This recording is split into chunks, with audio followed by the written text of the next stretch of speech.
see how you do under pressure. Oh, yeah, I've been wanting this forever. I've been in the field with whatever they throw at me. Brush it off, pick myself up, moving on to the better. Hey, ain't no errors, baby, it's a new era. I wake up early, feeling rich like I'm Kesha. I get to the paper, boy. Extra, extra. Work with me, you know that I got it. Come with me, let's take a trip to the islands. We up on the jet, we'll do more than just fly on it. Stand on that hill, you gon' die on it. Boom, boom. Baby, I'm not one of them, you should try on it. Miss me with all that, I'm on it index. Whip this up, I send you back to your ex. But good luck with that, this is big as it gets. Hey, let's see how you do under pressure. Let's see how you do under pressure. Give them a name to remember. Hey, let's see how you do under pressure. Let's see how you do under pressure. A moment can live on forever. Yeah, oh shoot. They don't let me shoot a whole clip. Firepower in this coalition. We just turned the field into a demolition. It was desolate, but I had premonition. I was training for war, every exhibition, every extra mission, every enemy listening. Get off my dick, I got bad intentions. Make it right every wrong, and I'm back with a vengeance. I show you the ropes. Peace in my town, I can show you the coast. Up in the shots if they wanted to smoke. If you know, then you know. Suited up, my whole team do the same. Don't you forget who created the game. Ready for war, I was born with grenades. The trenches where soldiers are made. Let's see how you do under pressure. Let's see how you do under pressure. Give them a name to remember. Hey, let's see how you do under pressure. Let's see how you do under pressure. A moment can live on forever. Let's see how you do under pressure. Let's see how you do under pressure. Give them a name to remember. Hey, let's see how you do under pressure. Let's see how you do under pressure. A moment can live on forever.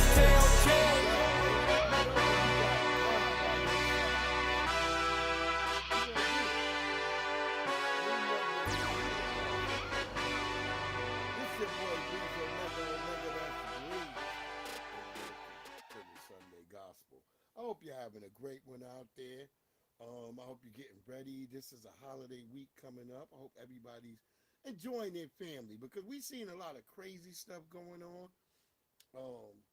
People talking about, hey man, don't invite your family to your Thanksgiving if they voted for the ops. Nigga, sometimes your family be the damn ops shooting at you. How the hell you gonna fall out over a damn presidential election over a woman who's definitely non-black? And if you're white and y'all doing that, what the hell are y'all doing that for? What the hell is wrong with you people today? Come together like butt cheeks and make sure everybody get to eat. That's right. And let the shit fall where it may fall. That's it. Stop it, man. All y'all people are crazy today. I would have never thought this in my high time. I remember some of my friends, they mamas and daddies was on heroin. And they never hated their mama and daddy. You people out here will trip over the most mundane things nowadays. Y'all don't really have anything to, I guess it's just because y'all like, fuck it. Be angry about everything. Give me some background music. Bring me some hero goddamn music. Let's talk about it.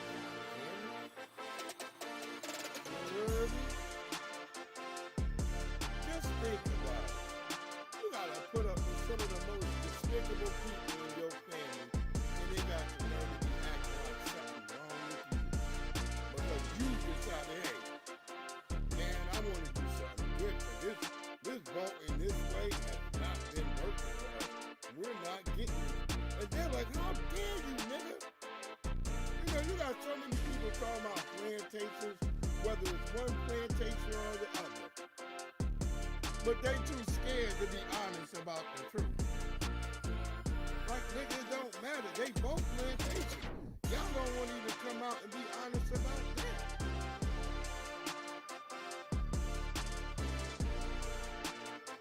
I agree with some of my brothers who decided like, hey, well, shit, I'd rather go with Trump because they wanted Trump to win. So he could get rid of all this illegal immigration. Hey, what am I to say against that? Because I'm like, yeah, that's a win.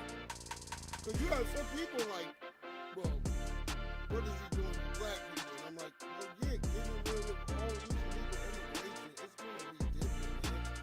wasn't like this.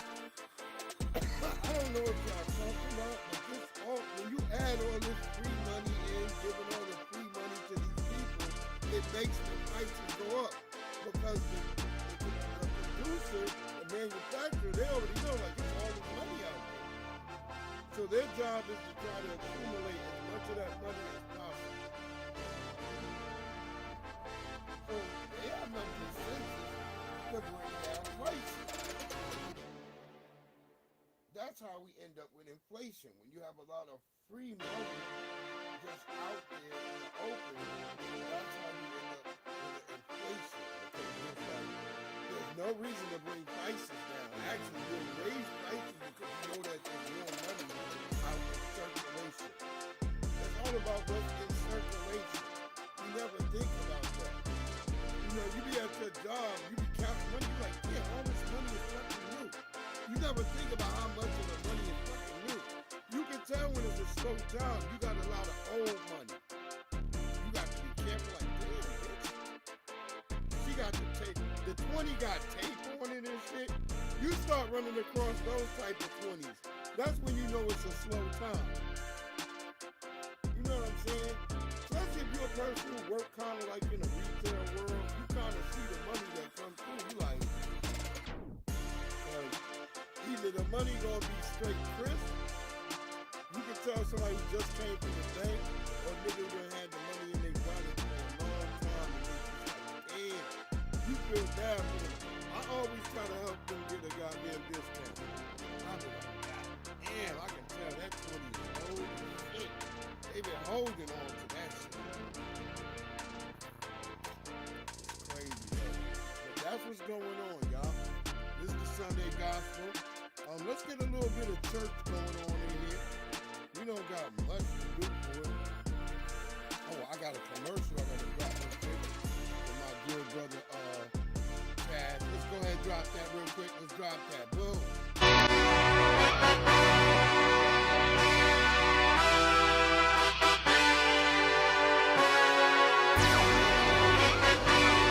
Hey.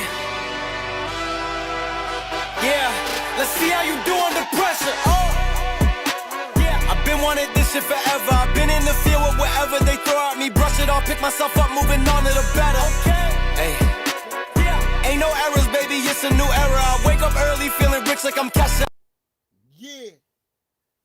Yes, sir. Y'all get over there, BrunoKnoxWatches.com.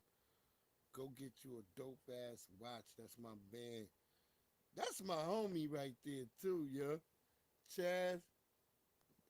Me and him used to play. He was a really cool, I always knew he was a cool brother.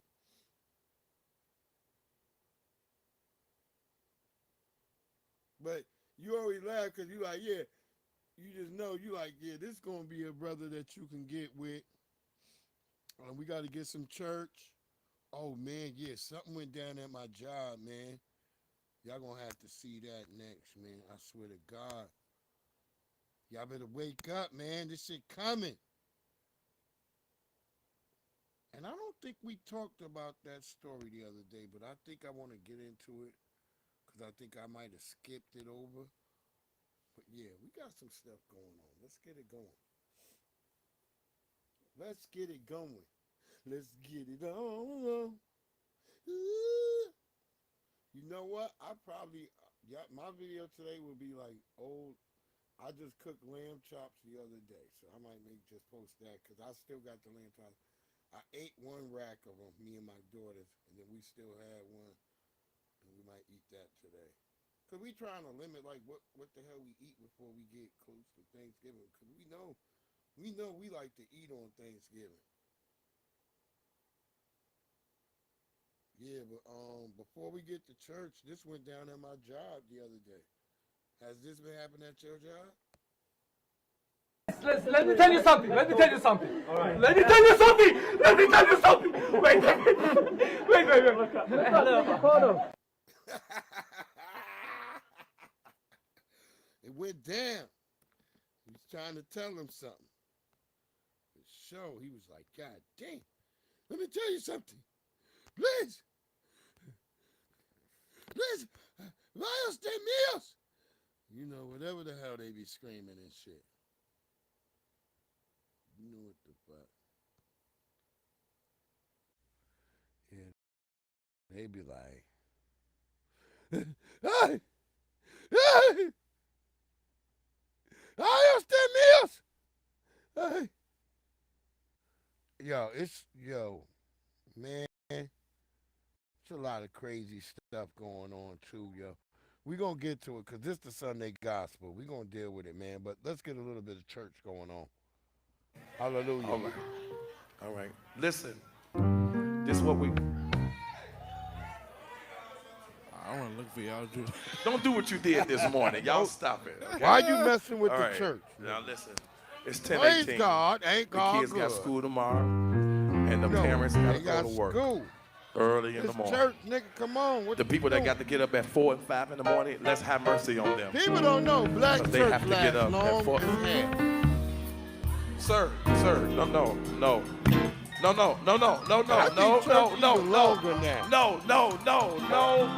What are you doing? What are you doing? Hallelujah. What are you doing? You gonna what are you right. doing? You gonna mess me? No. Turn it up. No.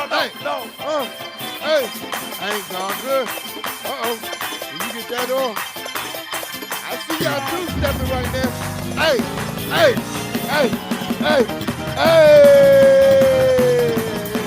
Sir!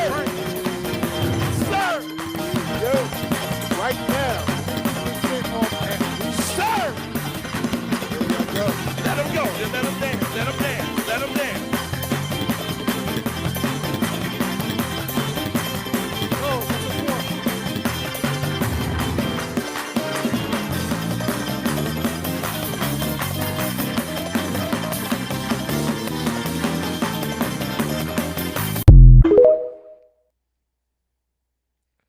Oh, damn.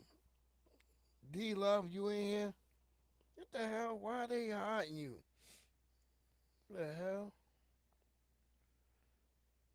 You know what? I'm trying to remember what I did last time.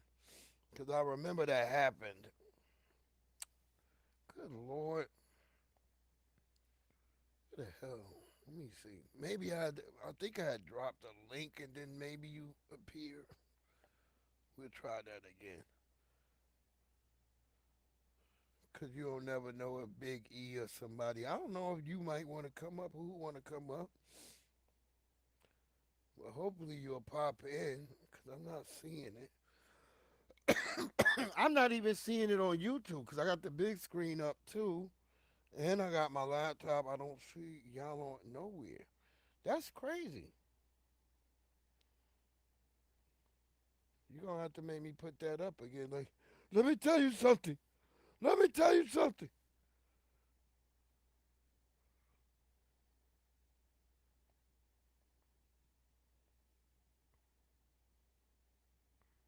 Did y'all see that? Them transgenders winning female races? Yeah, like, this is what's weird to me. I wanted to ask y'all too. Like, how come we always know about the animals that are freaking like disappearing in other damn countries, but we never seem to have any understanding about what's going to stink over here. It's just so weird. They be like, well, there's only like 23 giraffes left. It's like, wait, what? How do you white people even know? Let me see.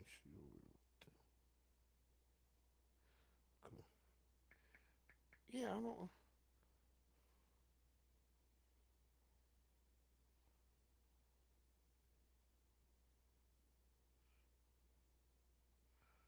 Yeah, I don't.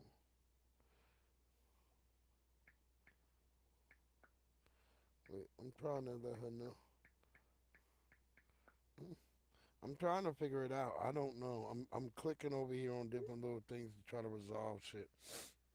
But anyway, this is we will get to that. I'm gonna keep doing that while we play these damn stories. Um, but this is supposed to be Martin Luther Jr. King High. Yeah, just listen, man. They only do this. Would they do this at Thomas Jefferson High? Just let me know. I'm a student at Martin Luther King High School and I run on the cross country team. So I'm constantly affected by these actions that have taken place this season.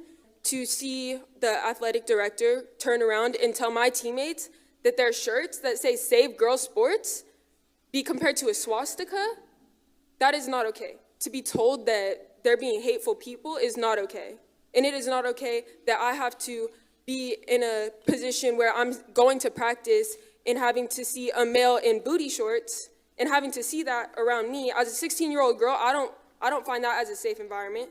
We do not feel safe having boys in our environment. I'm here in support to the two brave young ladies, and I want to tell them that they are not alone. The evil, confused, and ignorant politicians started this nonsense, and we, the people, the parents of Riverside, will end it.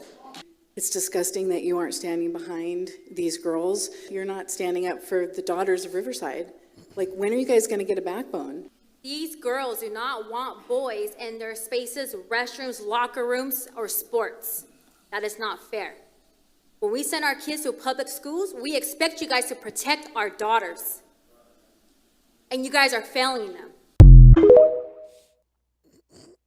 Well, there you go. I always find that weird. It's like a Riverside or something that this happens, and it's called Martin Luther King. Like, are there black people in that area of Riverside? I don't know which Riverside this was. I was trying to figure it out. There's lots of Latinas, and they was pissed off. And I was thinking, like, that's prominent in zombie lore. You know, they bring through, like, weird stuff like this, and it happens in a Riverside. If if you somebody who, like, is of the zombie aesthetic like I do, you start thinking, like, God damn, Riverside? And they pulling in the transgenders all up in those places in a place called Martin Luther King Jr. High? Nigga, that's so sci-fi creepy. Like, white people do the horror shit. Nearly Fuller Jr. said you definitely gotta watch white people horror and sci-fi movies. Well, see, they usually get the sci-fi from us. Because, we know all about the stars and all that. That's how Nearly Fuller be like. He be like, because the universe talked to us, but, to them. That's why they've been all over the world digging up everything. You never seen nobody else all over the world just digging.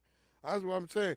If you ever listen to Nearly Fuller Jr., you be like, damn. And Nearly Fuller Jr. is still alive. And I'm so grateful I got to take care of him.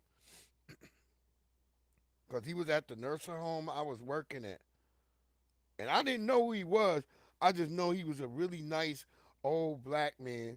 And he kept giving me good advice. And I was like, this dude is like the grandfather I never had. And then they came and, like, got him out. Like, this was crazy. Like, these brothers all in suits, they came, got all his stuff. They were real nice to me and shit. And I was like, okay. And when I heard them leaving, they said Mr. Fuller. And I was like, I didn't know then at that time. I just heard his name. And then I was like, I actually started, when I started doing research about being a compensatory counter-racist, that's when I came across, and I'm like, Nearly Fuller Jr.? And I'm like, this is the old guy. As soon as I saw the picture of him, I was like, this is the guy I was taking care of. Very nice old brother.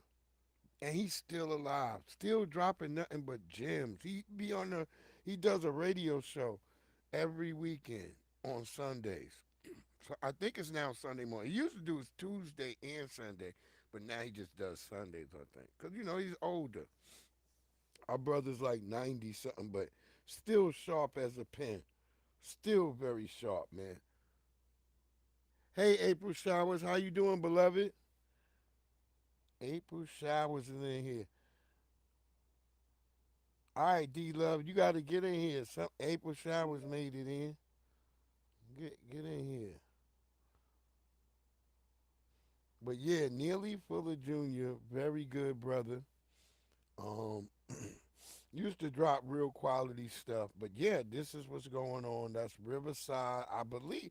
I wanted to say California, but I wasn't certain. I'm still I'm a looking on the student pool, at Martin doing Luther this King High School, and part I of the run story. on the What cross we country look team. like. So I'm constantly affected by Okay. these actions that have taken place this season. To see the athletic director turn around and tell my teammates that their shirts that say "Save Girls Sports" be compared to a swastika, that is not okay. To be The told fact that they that they're doing being this hateful at a people is not Martin okay. Luther And it King- is not okay that I have to. You know, the fact that they're doing this at a Martin Luther King Junior High School. I would like to see, because I tried to find the teacher that was connected to it, but they had already watched that person's information. So they real quick on that type of stuff. Oh yeah. Damn, should I show that Dada is back?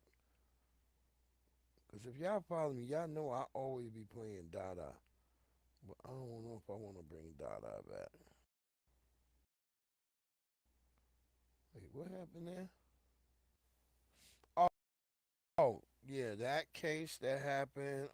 Yeah, there's a lot of, but I wanted them to have a little bit of soul searching.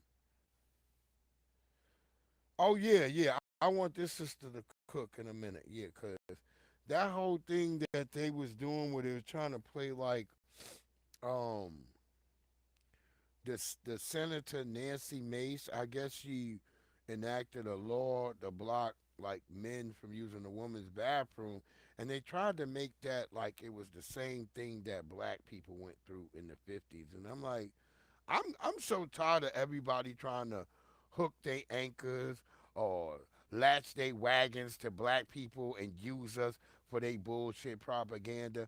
I'm tired of it, man, because none of that shit got shit to do with us. Because if you black, your your sexuality can't do nothing to help you to get out of whatever your situation is. You just black, nigga. You gonna have to face it as a black person. The hell do you think you're gonna do? You're gonna be like, yeah, wait, hold on. You're gonna pull out a furry ass a furry ass card that's pink and you always got moisture on it, so the fur never looks right. And you gonna hand that up to a motherfucker like, this is my gay card or some shit. Like, what are you gonna do that's gonna make it any difference? Cause your blackness is not gonna your sexuality is not gonna save you from your blackness. I just want you to understand that shit. What part of that we don't never really like get in our heads? I don't know. Let's keep it going. No, that's 70, more than 70,000 acres of land stole from black people by Cook County.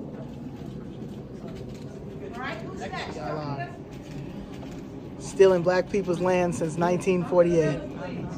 70,000, more than 70,000 acres.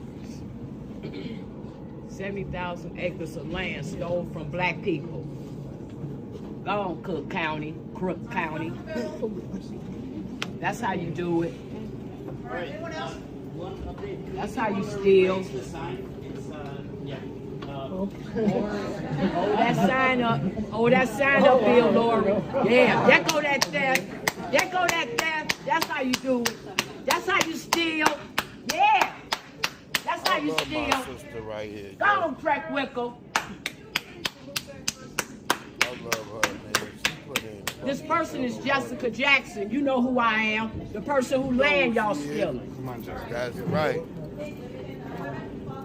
Stealing my sister land. Yo, I love this sister, man. She been putting Back in up. work. Back Look, up. here they come. Get up off Back of my up. sister. Back up. Go get that crook. Go get that crook. Get that crook. Get that crook. Tony Preckwinkle. Get that crook. That's who you get. Get that crook. Who's stealing That's black our people's wonderful property? sister Get in that crook. Chicago. How about that? Salute to the brothers and sisters in Chicago. Our good brother Mark Carter, Jessica Jackson, still fighting the good fight out there in Chicago, because a lot of people think that it's over, and it ain't over. But our wonderful, because they still trying to do a lot of corrupt stuff over there in Chicago. And, you know, it's so funny. I was saying this shit years ago. People was calling me. Oh, I was like, well, I can't be racist because I'm black. I said, secondly, I said, having people that are not, just imagine if they like wanted immigrants. And it's so weird that I said this shit. This is like way back in 20 fucking 14, 2015. I'm talking to motherfuckers about this. I'm like, just imagine if somebody on the council or the town board is not from America. Imagine when they get in there, they just start making laws for people who ain't from here. And I said that shit. And that's literally what happened in America. And nobody even thought about that. Nobody said, hey, wait, you know what? If a nigga from another country, you can't be on nothing but like city councils or like small shit. We start letting these niggas become senators, all that, and they start changing the laws to make more immigrants to be able to come over here. And we never, them motherfuckers, the founding fathers never thought about that shit. I think the two niggas who thought about it kind of like let it slide because they wanted to kind of, they thought they were going to do something for black people, but it was like more for immigrants. And that was George Mason and John Madison. You remember, those are the two motherfuckers who almost wouldn't sign it until like there was something about slavery in it. But it was still like, you know how you be saying like you don't really want white people trying to talk for you when you black because they don't really understand so they going to say some dumb shit. And so that's why, you know, like George Mason and John Madison, to white people are seen as good. But when you really read what they did, it was bad for black people. So that's why I always say, be careful when you asking for help from some motherfucking body. Be careful what you wish for because look at what they did to us. You know? It's like George Mason and John Madison were tricked into their own fucking um writings. That's how you got certain situations that happen to black people. Where black people can be still imprisoned in jail. We can still be taxed. All that should have been thrown out. We shouldn't have been being taxed. Nothing. You a foundational black American. You shouldn't be paying tax. You already was a slave. That's it. We already put in work. Everybody else, that's on them.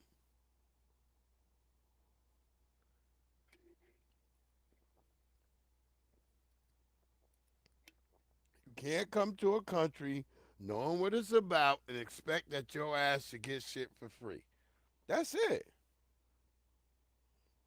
Say what y'all want. I could give a damn.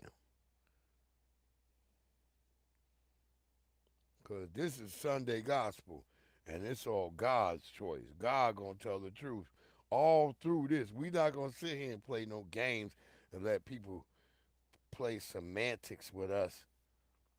Mm-mm. We gonna say what we mean, and we gonna mean what the hell we say. That's it.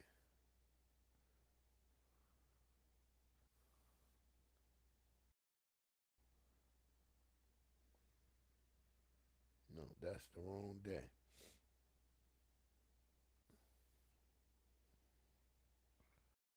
Do we even care? Yeah, because I would like to talk about, but I don't care no more. None of my homies came up that would want to talk about that, but yeah, I don't give a damn. Oh, you need to hear this too, because I've been, wait. Oh, no, yeah. Don't be drinking tap water too, family. Yeah, yeah, let's run that little ad real quick too. Don't y'all be drinking no tap water. I've been, you know, I had a thing where I posted where I was talking about how me and my daughters, we don't use any tap water. And somebody was talking shit to me. And I was like, yeah, it's whatever you believe. But I know that we put bottles of water in the bathroom every day. That's what we do. We don't use tap water for nothing but trying to wash. And I tell my daughters, I'll be like, I'll be like, take showers. I'll be like, what? Cause you know, long as you clean, you could take a bath every 2 weeks because of the water. Because you remember, you sitting in that damn water, and that water has all this stuff in it, and you should not be in the damn water.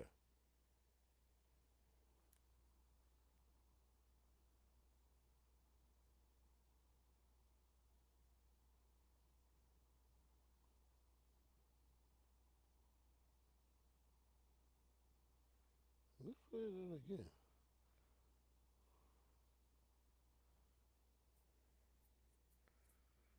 And not just that, there's been a lot of stuff found in the water, especially right out here in Virginia.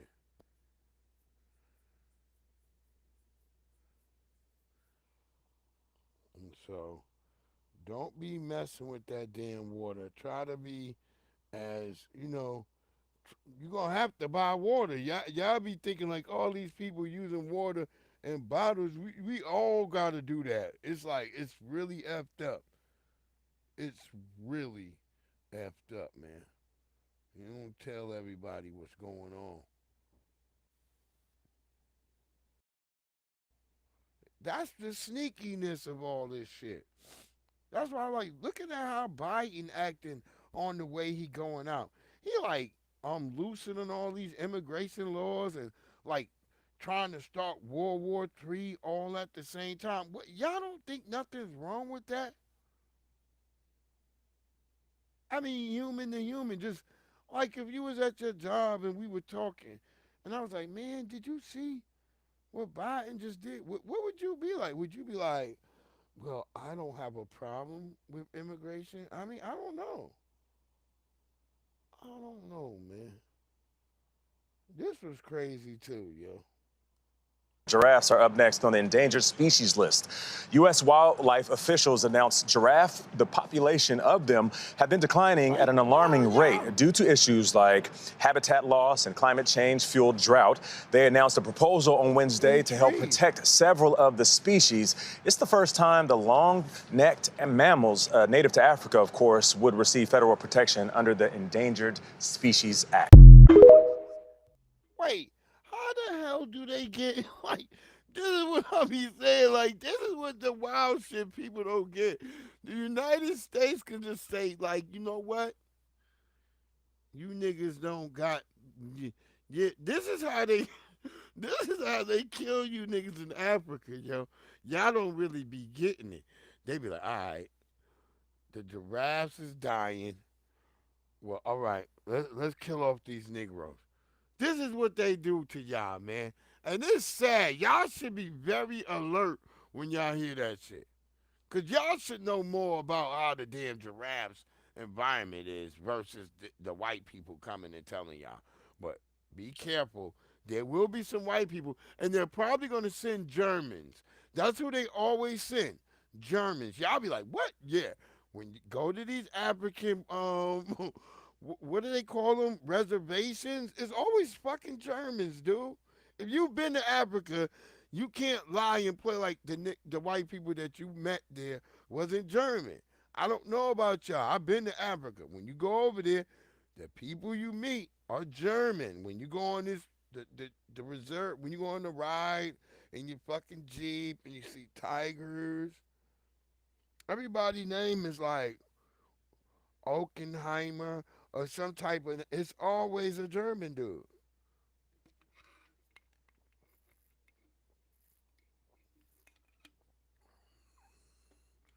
I remember I went there with a white woman. People like, what? Yeah, Breeze dated all types of women. I'm not no hater, but that's why I'm trying to tell people I know from experience why you don't do certain things. Because when you be around them, then you start realizing, like, well, yeah, these people are not the same. They're just not. Some of y'all get afraid. Y'all be like, oh, well, that's just your experience. I'm just trying to tell you. I've been around enough of them that I know it's not the same. The way we would approach certain situations, they don't do it. It's just different, man. Y'all be mad and shit. We just trying to tell you the damn truth. You can figure it out for yourself. But I just want you to understand, nigga, ain't gonna be no difference.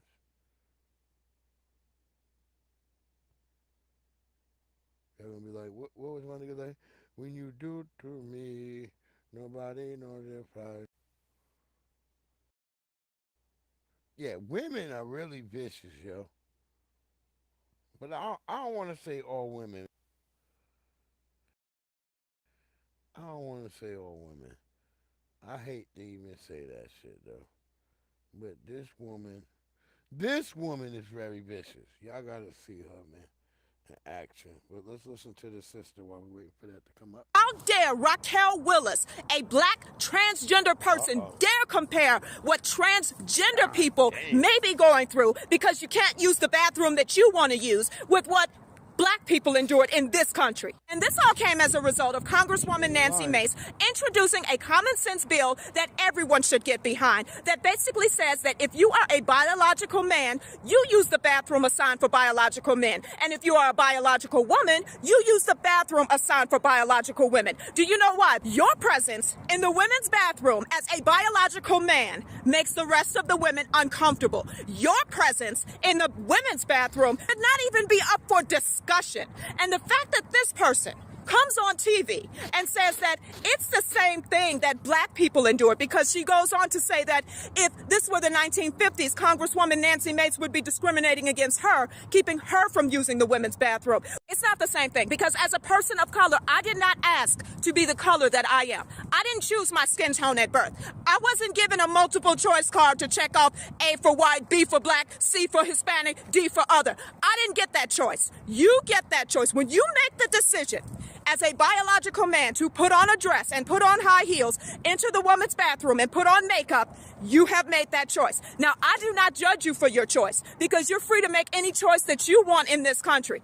I don't criticize you for your choice. What I do criticize is you forcing the rest of the public to endure your choice. What I do criticize is you making the rest of the public endure your delusions and live in your fantasy world. I'm also tired of transgender people trying to make it seem like it is the same struggle that black people endured. Let me tell you something. Black people weren't allowed to vote in this country. Transgender people are allowed to vote. Black people were considered property and bought and sold like cattle, setting up on an auction block. Transgender people did not endure that. And black people were also lynched in this country. I'm not saying that nothing has ever happened to a transgender person, and I do not advocate violence on anyone. But to compare what black people experienced in this country in the 1950s and prior with not being able to use the bathroom you want to use is insulting to me as a black person. And it's also insulting to my ancestors who were demeaned, bought and sold like cattle, set up on an auction block and treated like less than a human being. How dare you compare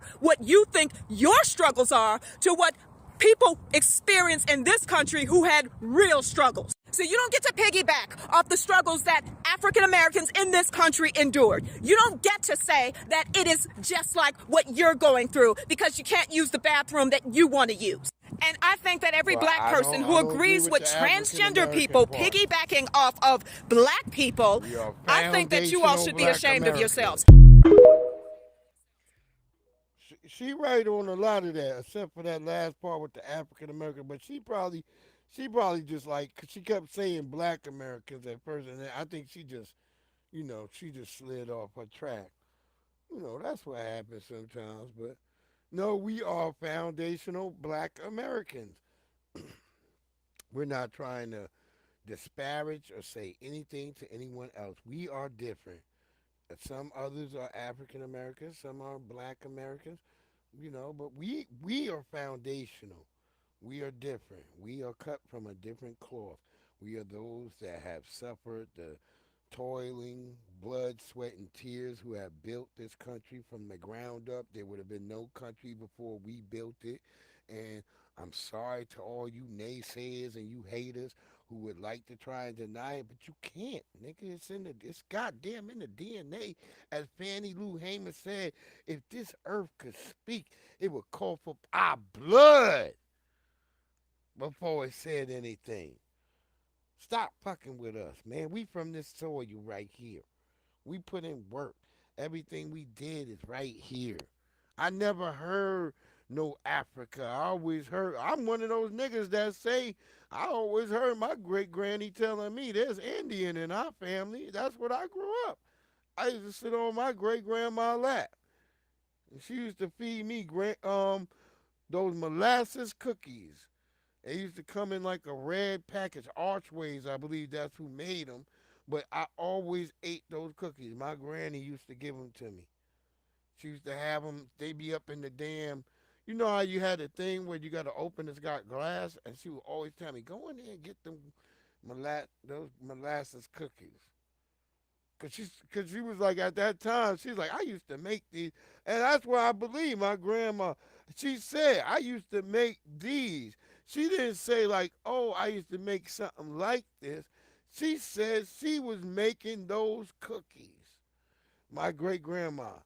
She said she was one of the original bakers in there at Archway baking those damn cookies. And she was. I didn't know at that time as a kid. I'm just listening to her as a baby. You know, you just sitting there, granny telling you stories, and you just like, you make these cookies? You just like, she like, yeah, baby, those. She telling you directly like, baby, those cookies right there, that's what I made all the time. But yeah, I can't go back to the, and she's saying I can't go back to the factory no more because I'm old now. And you're not really understanding. You just sitting there listening to her. But she's telling you stories while you sitting on her lap. I remember.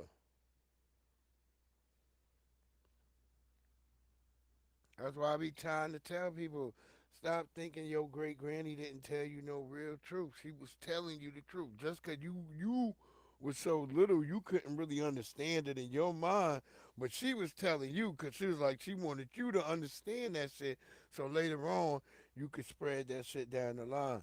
Because there's no worth telling all the family members that's 20 and 30. They're like, Grandma, what the fuck does that mean? Grandma, what is that going to do right now? Grandma, you know the light's about to be cut off. Niggas is acting like that. So grandma is like, she just telling the babies all the damn stories. And you like, damn, you praying for grandma and shit.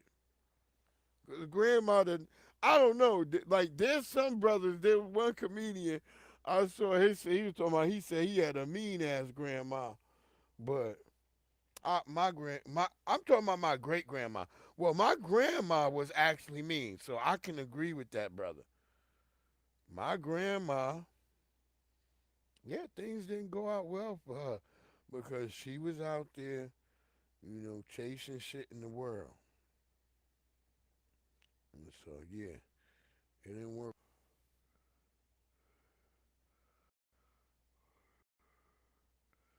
I want to kind of talk about that story, but it's kind of, we're going to go with it anyway. Because I think we should, because this is the Sunday gospel, man. This is what we do.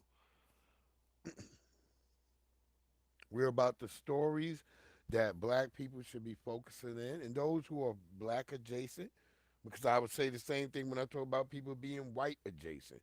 If you're black adjacent, maybe you got a spouse that's black or something. We don't know. But we want you to be able to figure out certain things that are going on. And, you know, you need to understand, excuse my chest, everybody is going through it. Something's in the air. I've been telling everybody this. There is something really in the air. And it ain't just weed. Let's go. Well, Justin, a New York judge has granted the incoming president permission to file a motion to dismiss his hush money case, delaying the sentencing. Nate Foy in New York right now has all the breaking details. Hey, Jillian, so just going through the details right now, and I can tell you three main takeaways at this point from Judge Juan Merchan. He is allowing Trump's lawyers to file a motion to throw out the case. He is also agreeing to delay the sentencing, which was originally set for November 26th, which is next Tuesday. And he is also pushing back a decision to throw out the case on the grounds of presidential immunity. That's something that Trump's lawyers have really pushed for because, remember, during this trial, there was evidence that was presented by Manhattan DA Alvin Bragg's office that related to and included time during President Trump's first term in office. So prosecutors earlier this week requested that the sentencing be postponed until after Trump's second term. So the judge is agreeing to postpone the date again, still just going through this just dropping right now, Jillian. So we're trying to find if there's actually a date that we can look forward to for the sentencing. Trump's lawyers are expected to continue filing appeals to throw this case out. Trump's lawyer, Todd Blanche, also his pick for Deputy Attorney General, has argued that the will of the people in selecting Trump as our next president should supersede the political ambitions, in his view, of Manhattan DA Alvin Bragg. So we will see exactly what comes of this. We're, again, just kind of going through this right now, Jillian. Trump was found guilty of 34 felonies for falsifying business records. And as we dig through this a bit more, we'll bring it to you live here on air. Videos on YouTube talking about this is Tariq's fault. There be some niggas that I know that I saw at the goddamn rally for reparations, and I see these niggas making videos talking about it's Tariq's fault. Yo, these niggas is crazy. Not understanding we're in a system of white supremacy, nigga. They gonna do whatever the hell they want. The hell is wrong with you? Why you ain't get that in your head yet? There ain't no one nigga that can stop this, or one movement that niggas can do that can stop this, nigga. Yeah, I want y'all to see this nigga.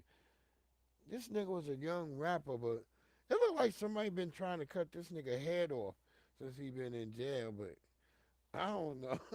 Y'all just tell me, man. God damn, but we'll get to that first, but let's get to this.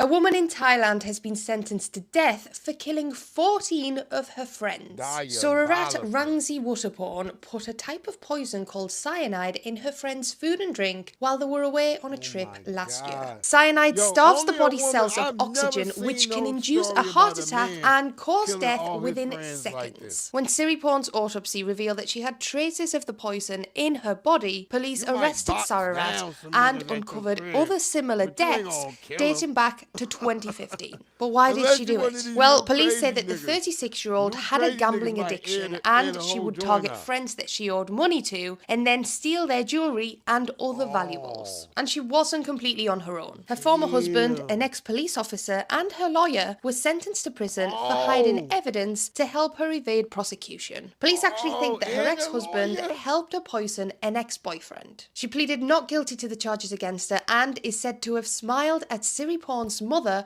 while his sentence was being read. Oh my God, that is the most wicked woman of the year. Y'all let me know in the comments what type of what. She had the lawyer. Look at that hairline too. The husband, he got caught with that hairline, boy. Oh my God. She was hella wicked, yo. Hella wicked, man. Ooh. That's why I'm not interested in letting my daughters, even though they're of age if they want to see it or not, but I already told them why they shouldn't see the Cynthia Erivo movie, because I said it's about a alleged black woman in green face trying to learn how to be beautiful from a white blonde woman. And I was like, get that shit out of here. I was like, that shit is the craziest. This why they be doing crazy shit like this. She done robbed and killed everybody. What movie did she see? Because white people make movies like that. I'm trying to think. Was she watching, what is it, Dynasty? She probably was watching Dynasty or something that white people have that influence her. Because white people be making all these wild-ass movies and shit. And that's why people be like, they be fighting mad in their countries. They don't want like American movies to come over there, because you know the American shit get in your head, you might be tripping. Your bitches be out of control. You be like, wait, what? She said what? We ain't gonna show you that new Goop Scoop. That's only on Instagram. Okay, they trying to, yeah, I don't know what's going on out there. Yeah, 'cause I want to have that. Where's the other video that I should attach to that? Okay, there it is right there. Okay, we'll get that right after this. All right. I guess this is supposed to be positive. You are doing amazing. 40-year-old Dontel Johnson dreamed of becoming a doctor as a child. Did you see any black doctors? Did you know any black doctors? I had never seen a black doctor growing up. And one of the crazier things is I never saw a black doctor until I hit college. Johnson decided to apply to medical schools in Texas.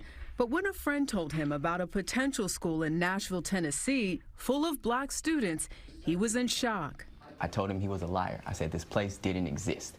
I went home that night. What did he tell you that you really thought it didn't exist? He started describing a place of... Hold up, I'm gonna admit that to that too. When I came to Baltimore, Maryland, that's when I saw my first black doctors. And there was no black doctors in New York at that time. But when I came to Baltimore, Maryland, yeah, that's facts. Everybody was black. Having a place of people that looked like me, that were dentists, doctors, scientists. So I went home that night. It was still, I had dial-up internet, so I had to wait for it to pop up. And then these photo stills came across of Meharry, and I applied that night at maybe like 1 or 2 a.m. Johnson graduated from Meharry Medical College. He decided to stay in the community and is now a pediatrician and a professor there.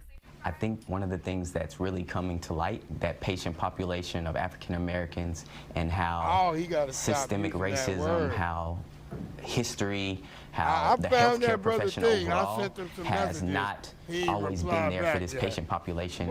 A population that has better overall health outcomes when treated by black doctors, according to recent studies.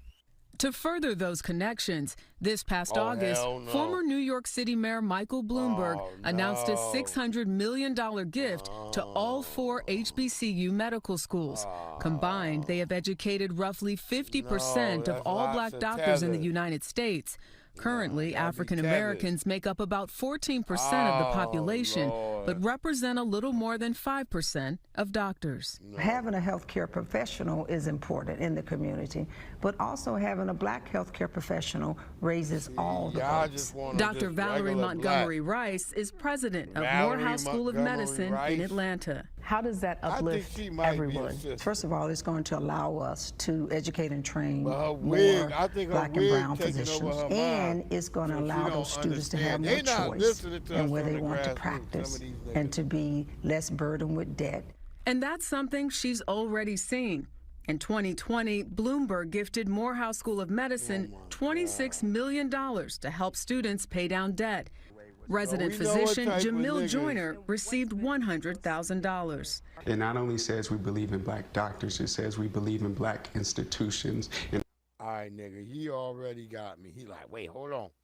Yep, that allows me to walk around in this white jacket, and I got new J's. Nigga, stop. Just go ahead. Come on. They will play a role in changing healthcare for black individuals. For Dr. Dontel Johnson, more investment in black doctors is needed. I'm a living witness of that, of training up African American physicians that cater and care for the underserved. So when you look at the data together and say that, hey, when we partner with African American physicians and we put them in communities, we actually see less strokes, we see less hypertension in the community, we see less obesity. Healthier communities, a healthier nation. For Eye on America, Jerika Duncan, Nashville, Tennessee. You gonna have more niggas like, hey, nigga, get this nigga up out of here. You gonna have more niggas stressed out. Like, this nigga gotta go. But nah, I'm supportive of it. I hope the brother wins on that situation because, yeah, I mean, black people do need that. But more than beyond any of that, we need goddamn fucking markets with fucking fresh fruits and vegetables. And you need to learn to garden if you have a garden in your neighborhood. And share some of your vegetables, family. If you got vegetables, I share everything I have. I have tomatoes, peppers. I try to give out what me and my kids, I'll be like, okay, we ain't gonna eat all this. And then sometimes I give it out to other people I know. I just hand it out. But remember this brother right here, I guess TD something, but he was a little young brother. But man, look how thick his head look now. Is he a tether? I don't even know, man. Just check it out. Tamor McIntyre, known for his stage name TK-47, sat quietly in the courtroom as his case was awaiting to be called up. McIntyre, already convicted of murder in Tarrant County and sentenced to 55 years in prison. Former Texas rapper Tamor McIntyre is accused of fatally shooting and robbing a 23-year-old man. Has been awaiting trial in the April 2017 capital murder of Mark Anthony Saldivar. According to an arrest affidavit, Saldivar was robbed of his camera equipment and fatally shot in the Chick. And think about it, he's been in jail since 2017. So I want Puffy to pay it. I hope Puffy family is watching any of this, nigga. Jesus Christ. I'm not saying it's the same thing, but look, it's 2017, that brother. I remember, look, he was a young-looking kid. They're going to show you part of a video of him looking like a young kid, and then you're going to look at that guy and be like, God damn. And they must not got no good barbers in the jail that he in. In the Chick-fil-A parking lot across from North Star Mall. At the time, McIntyre was on the run after cutting his GPS monitor while out on bond awaiting trial. But while on the run, he released a song called The Race. The music video on YouTube has more than 360 million views, and the song ended up on the Billboard Hot 100. And he posed in front of his wanted poster. Because of that video, his attorneys had a concern about the size of the jury pool. The nature of the case involves a music video, and that music video is very famous and well known, so we may need a little bit more than the average pool. No, I'm not laughing at his. I'm just saying he probably a Nation of Islam nigga now. That's what he. But like, damn, bro, you ain't have no glasses in none of them videos. Now you wearing glasses, nigga. That's how white people be.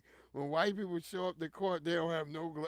All of a sudden, the white person wearing glasses, pigtails. You know, I be dying laughing when I be seeing white people go to court like that. So these niggas have learned from white folks. Lord. Get mad at me if you want. That's how white folks look when they go to court. You can say whatever you want. Prove me wrong, goddammit. When a white person go to court, nigga, they not looking all like how they normally are. Especially if a white woman is blonde hair. That blonde hair gone. She done got rid of that shit. You can say whatever the hell you want, my nigga. Yeah, I like this. I want this to play too. Yeah, they tried to diss my nigga J.R. Ryder. Yo, they be trying to play black people, man. Y'all be playing like, Breeze, stop talking about race. Nigga, it's real. It's relevant. It's actually real. I hate that people don't understand that, man. I would love not to. I had a white person tell me the other day, if you were just blonde, you wouldn't see everything. And I said, wow, that's how you would rather me be. You would rather me just be blind than me to see everything that's fucking going on and happening to black. That's what a white person said. So when y'all be like, man, whatever, let's go. And I don't know what's happening with these players and their homes, but maybe it's something to do with the internet. I don't know. All you niggas like, I don't know what's going on. Don't y'all have security, and where y'all living? This might be an inside hustle by tethers, but we don't know. Warning from the NFL and NBA to their players. Both leagues issuing alerts after a rash of break-ins and robberies at the homes of professional athletes. They may be more than just a coincidence, too. There are indications this might be a concerted effort by criminals. On October 7th, it seemed like any ordinary Kansas City Chiefs game, with tight end Travis Kelce hauling in passes while Taylor Swift looked on from the luxury suite. The missus likes it. But while the Chiefs notched a victory over the New Orleans Saints, burglars were targeting Kelsey's Kansas home, reportedly making off with $20,000 in cash. Just a day before, it was Chiefs quarterback Patrick Mahomes whose home was burglarized. It's unclear what the thieves took from the three-time Super Bowl MVP. I mean, I can't get into too many of the details because the investigation's still ongoing, but obviously something that you don't want to happen to really anybody, but obviously yourself. And Bobby Portis of the Milwaukee Bucks says he was victimized on November 2nd. While I was at my game yesterday, I had a home invasion and they took most of my prized possessions. Portis sharing surveillance video of what appears to be two people wearing masks and using communications devices as they work to enter his home. The incidents prompting the NFL to send out this security alert to teams. League officials believe the crimes are being committed by organized and skilled groups who are exploiting team schedules to target athletes' homes on game days. Well, there you go. And like I said, it seems they're targeting NFL people's homes. Warning from the NFL and NBA to their players. Both leagues issuing alerts after a rash of break-ins and robberies at the...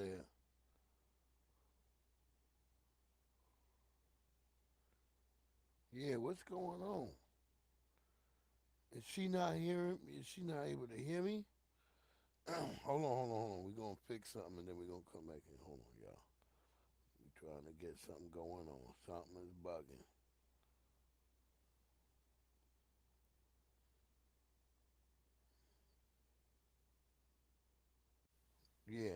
Yeah. Oh, yeah, we got to add that story.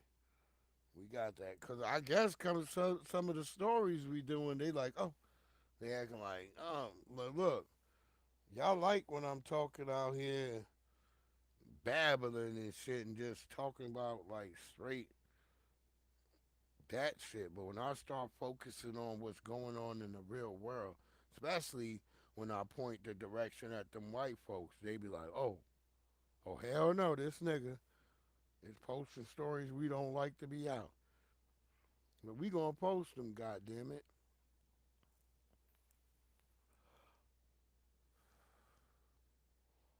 We're not gonna sit here and let us always be the goddamn beast of burden of all the horrible stories that we see all night and every day. Oh, hell no. Y'all gonna take y'all load. Y'all like to play like y'all ain't got no stories, but we got them.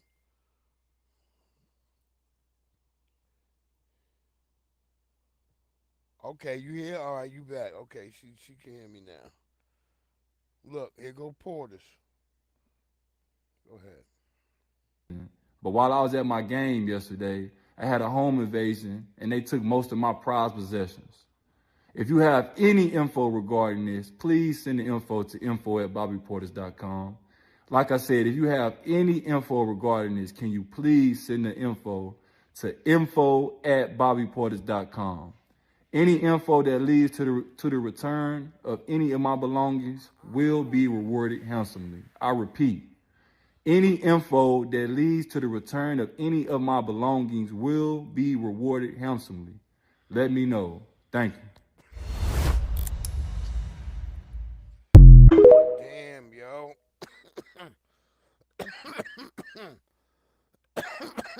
Damn, Bobby. I'm like, what did they steal?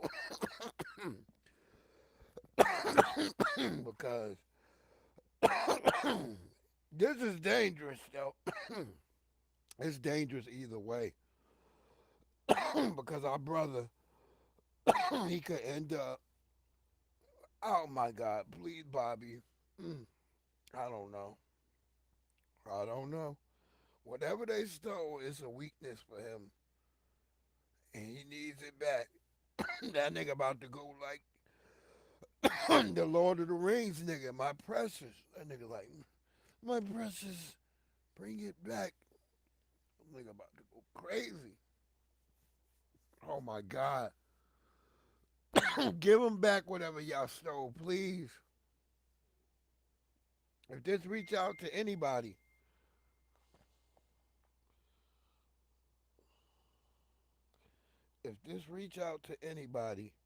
Give him back his goddamn precious. For sure. Look at this shit. Day says, you guys have a good day. Hopefully I don't hear about JR being over on Crenshaw. I said, what you say? He shot that? He shot that. I said, what you say? And people giggling. I said, I don't think none of that's funny. I said, I don't have a problem getting my hair cut, getting Earl. You know, and I always heard Phil, what's the name, was a fucking racist. The coach of he used to be on the Knicks, because I remember when he was on the Knicks, everybody on the Knicks used to talk about his ass and say that he was a damn racist. Because I was in New York at that time. You know, I would hear all that. And then I would hear when he went over to L.A., they said the same thing, that he was a damn racist. Man, this is what I be saying. We be having to deal with these type of people all our lives, and then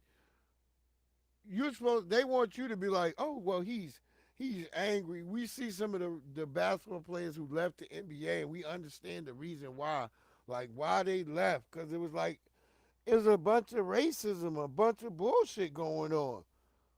Plantation shit. But yeah, he was a scumbag, yo.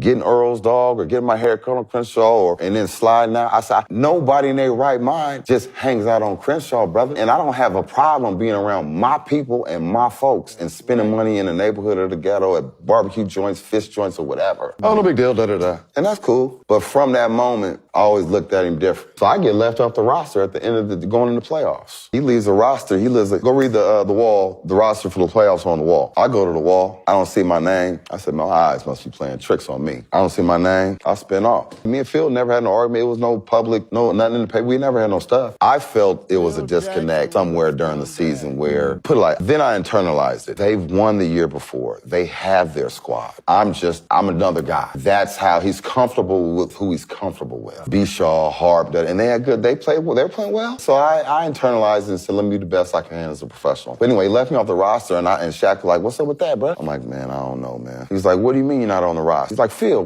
just kind of kept on moving, and I went to practice, and I was like, wow. Went through the motion, and they won it. I got a ring. I was a part. I played regular season, but didn't play in the playoffs. That was pretty tough, you know. That was another time they won it in Philly. I kind of went to a back room. We was cheering, champagne, all of that, and I had to slide and go to a back room and pray on it and kind of like, man, I don't know. You know? That's fucked up. Phil Jackson was a scumbag. Salute to that brother, man. J.R. Ryder, he was one of the basketball players I looked up to as a young person. And yeah.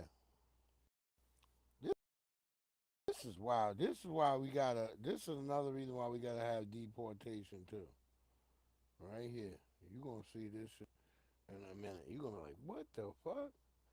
And we looked up her name, and yep, she definitely was an immigrant.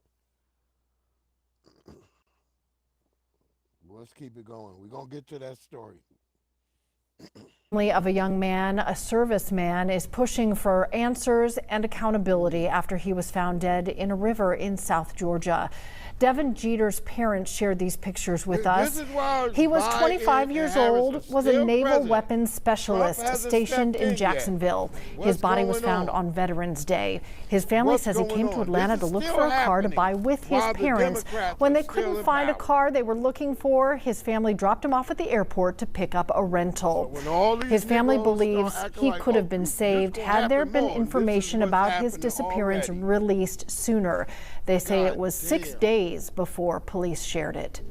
Both teary when we started. Right, because, just not knowing is the hardest part. A young kid, 25 years old, to be found dead, who was just trying to go to work, is probably the hardest thing, not waking up in your mind. to accept. What happened in that time frame? Somebody having some idea. The fisherman that found his body on the side of the river, how did he get there? Investigators identified Devin by his cross tattoos. The family says Devin planned on driving that rental car from Atlanta back to his base in Jacksonville. The GBI still has not located the rental. It's this video here. It's a 2024 silver Jeep Compass with a Florida tag.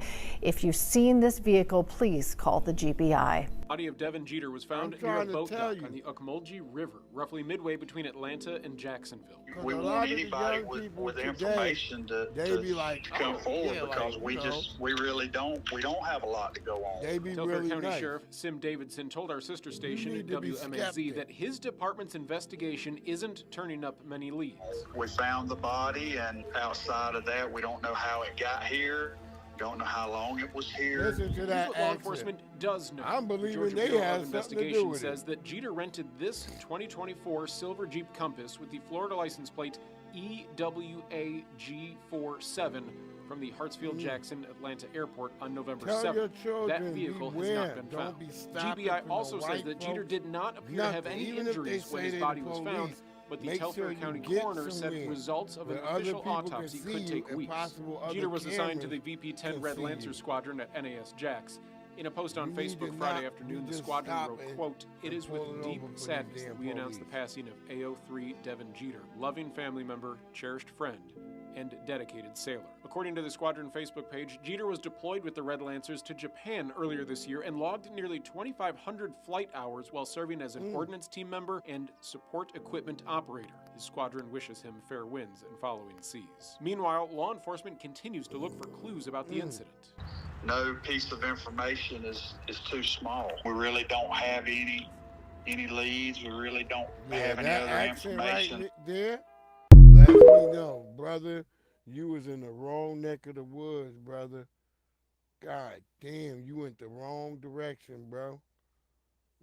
By yourself, young brother. Cause y'all be thinking it ain't no problems no more. Cause everybody like to play like, oh man, we're in a since Obama was president, we're in a transracial world. No, we not. If we wasn't, Kamala Harris wouldn't have said what she said. No, I'm not gonna do just anything for black people. No, with her chest. The hell is wrong with you people? Y'all better be telling your kids the goddamn truth and stop being scared. To be like, look, yeah, the world is still racist and shit.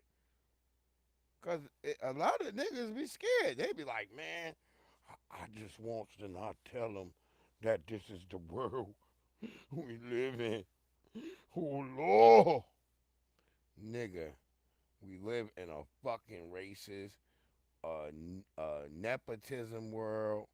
It's shit. Wait till y'all see this shit, man. Man. Oh, man. Oh, man. Woman. Oh, whatever, man. Whatever. Here's the nigga from Canada. They got his ass from the hot spot. Now that the ICC has issued warrants for Prime Minister Benjamin Netanyahu and his former defense minister Yoav Gallant, Canadian law enforcement is obligated to arrest them should they come to Canada. Will you allow that to happen, or will you step in to prevent an arrest? First of all, as Canada has always said, it's really important that everyone abide by international law. This is something we've been calling on from the beginning of the conflict. We are one of the founding members of the International Criminal Court and International Court of Justice. We stand up for international law, and we will abide by all the regulations and rulings of the international courts. This is just who we are as Canadians. Well, there you go. He says that Netanyahu and them niggas somehow fly through Canadian airspace. They're going to force that nigga down and they're going to arrest him. So, you know, Netanyahu ain't coming over this way. He like, shit, nigga, I'm staying in Israel. He ain't coming over. But that's what they're saying. They're going to try to lock his ass up. But he ain't never. I mean, they said the same shit about George Bush, I remember.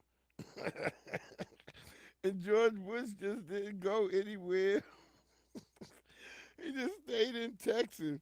He didn't go anywhere. Like, he went to a couple of places, but he was able to skate around whatever the bullshit they put up.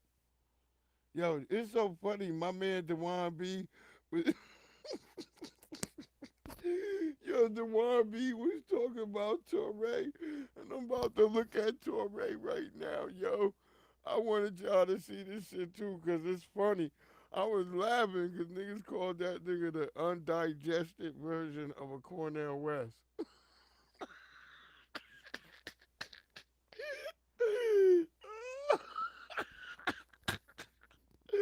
Undigested version. Like, what actually ate him? Lord. What the fuck is going on in this world, family? Let's keep it moving. Sunday Gospel. Police say she repeatedly dropped her children off at the housing complex parking lot and then drove away. Multiple neighbors living in the Lake City villas who spoke with police but asked not to be identified in this story say 41-year-old Kameko Webb has repeatedly left her 2 kids in this parking lot.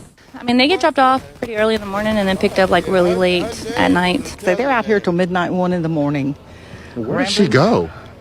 Who knows? According to this arrest report, the 14 and 11-year-old told police they didn't know how to get in touch with their mom and that she goes to a boyfriend's house, but they didn't know where he lived. Police say Webb often left her children without food, water, or shelter. Police say they have been called to this location multiple times regarding the boys being left unattended. On one of those occasions, the boys were taken to the police station where they told an officer they had not eaten in 3 days. The officer handling that previous case let Webb off with a warning about child neglect and released the children back to her custody. Neighbors say while left unattended, the boys often would cause damage. Kicking people doors, trying to break into their houses, throwing rocks at people's windows. They done threw batteries at my window, try to break my window. The same 2 kids? Same 2 kids. I done chased them multiple times away from my house. Now, police say when they took Webb to jail, she bragged about getting out of a shower while her children were left alone to fend for themselves. Yo, these were tethers, yo. Yeah, her name was a tether. The children have very tether-like tendencies. Instead of like being hungry, you would be knocking on a door. If you was a normal FBA child, you would just knock on a door, ask for somebody to help you, instead of like busting. That's tether shit. So her children were surely tethers, and she was a tether mom. God damn, poor tether children. This is why we got to get deportations going. Get these people up out of them. Send them back out to Africa or Haiti. Because she seemed like she might be like looking like Haitian or something. But get them up out of here. Got to get them up out of here.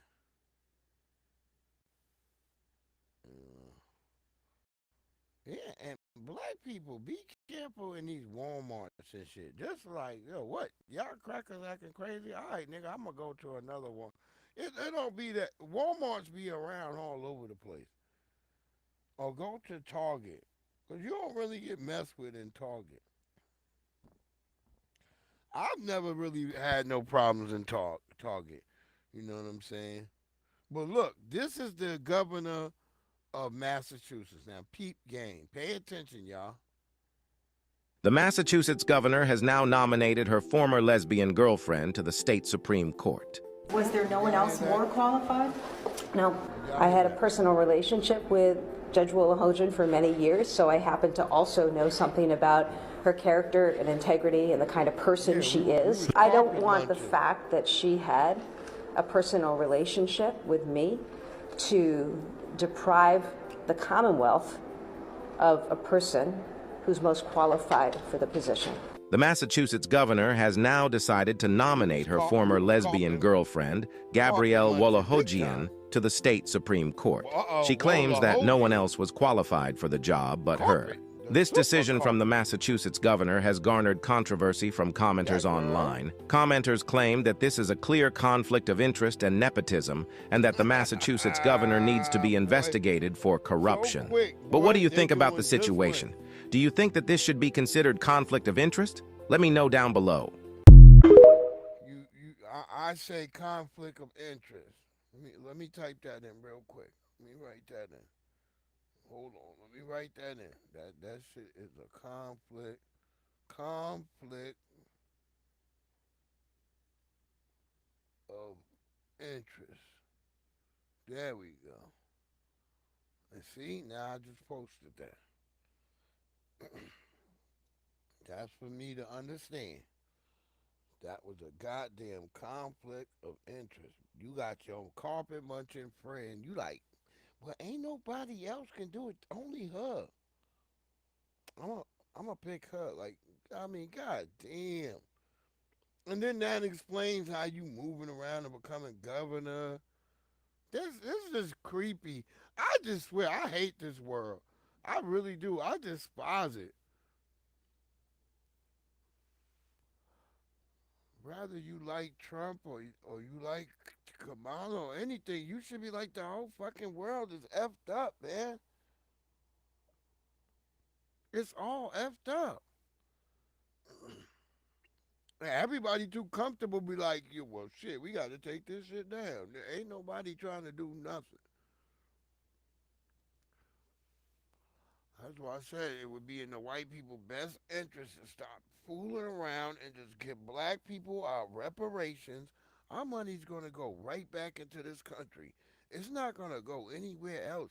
We're going to see insurmountable wealth like we've never seen before when the foundational black Americans get their fucking reparations.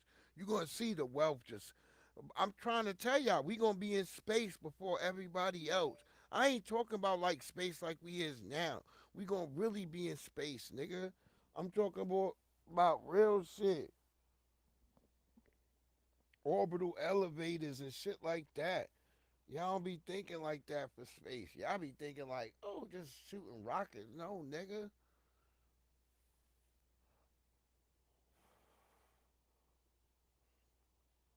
I already know. If they give black people their money, America be the first niggas that have an orbital elevator. We be busting it. Once you get an orbital elevator, know what you could do then? Now you can build real big capital ships out in space. Now you can build a space yard first. First you build a big ass space yard out in space. Then from those space yards you can start sending up material from the orbital elevator and you can start building ships and shit out of that bitch every day coming out that bitch. You start off with one space yard and then you move on to the second. People act like black people don't be thinking about shit like that. That's all I think about is space type shit. How we can get to space. How we can change the whole game. We sitting down here, we been stagnant. They got niggas back to flying with rockets. We got to change the game. That nigga Elon Musk, that nigga is flying the actual rocket that look like the shit back in the old fucking movies that flew into the fucking moon's eye. And y'all niggas are not saying nothing. Y'all like, well, oh shit, like he's making something new. No, he ain't. This nigga literally flying a fucking rocket that looked like the shit that flew into the fucking. It's an old movie. You gotta go look at it. And you know, it's about white people going to the moon and shit. Well, it's literally the rocket that Elon Musk is flying right now. And no disrespect, if that shit is gonna bust off, make it bust off, make it happen. But I'm trying to tell y'all, what he doing ain't shit. The shit I see from young black people who be talking about space, that shit. If they had the capital, Elon Musk shit would be in the dust right now. It'd be in the dust. I ain't even, y'all think I'm talking about Indians. No, I'm talking about young black kids right here in Virginia. I had an experience where I sat down and I'm watching young black kids right here in Virginia. And the shit they had, I was like, these little motherfuckers is on to some, these niggas watch Gundam. That's what I was thinking in my mind. I was like, these little niggas watch Gundam. They way ahead of the motherfuckers like Elon Musk. Y'all just think because Elon Musk, he know he putting this shit out always on TV for y'all to think. Y'all think like, oh, that nigga's on his game. No, he ain't. It's way more smarter, more talented young people, and a lot of them are in America. Y'all like to always make like America's behind. We ain't behind on everything. The dumbest shit is we behind on shit like reading and English now in the world because we got so many immigrants. But math and everything else, we dominate. We rocking the boat. We like killing it. Ain't nobody can rock with us. But as you can see, nepotism is heavy and it's high. And yeah, I'm about to look at the dinosaur Touraine. I mean, goddamn Touraine, like, I ain't anti-Touraine. Look, I'm not anti the brother. And I'm going to tell y'all this. I'm going to show y'all another video in a second. But I don't really believe, look, I don't really believe her. I don't really believe her. But, you know, y'all can say whatever you want. Oh, before we get there, yeah. Because there's a person that's been saying that they was one of Diddy's victims. And I'm sorry, man. I seen Diddy victims. All of them have one thing in common. They were pretty. So, I don't know when I show this chick. Y'all make y'all decision, but she ain't coming yet. But here's Terrain.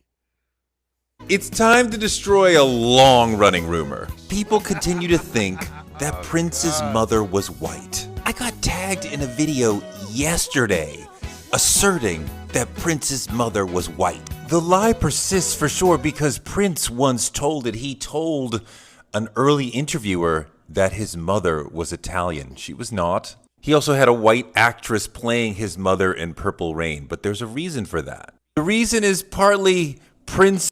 But yeah, we didn't want to do too much for him. But that brother is looking hella crazy. And yeah, he was talking about the whole myth that Prince's mom was white. Because people always thought Prince's mom was white. I'm like, nah, she ain't white. She was a Creole sister. She was black, you know. At that time, you was considered black. So there's no, oh, well, you're Creole. No, y'all niggas now trying to make it like it's something new. But she was black. She was a black woman. That's exactly who she was. But Prince always wanted to spite her. You know what I mean? Remember, if you ever pay attention to the movie Purple Rain, it's more about his dad. You almost don't see his mama involved in the story. You like, wait, what? Like, yeah, Prince's mama is almost not in the damn story.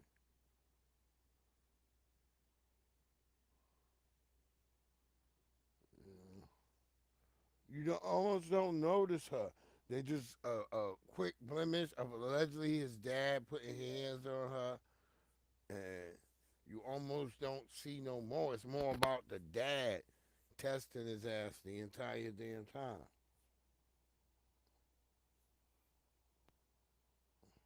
You had to all watch that shit. You know, as a kid, we never really understood. We was just watching it like, God damn, that's Prince. Like, even when when we saw the Michael Jackson movie, a lot of us was shocked. Like, yo, God damn. We was like, shit. Now, I remember my mother used to make me and my brothers wake up and we had to sing and do Michael Jackson songs at her parties. But she never beat us awake. She just woke niggas up. Like, hey, nigga, get up. Come on, they need y'all to perform Michael Jackson.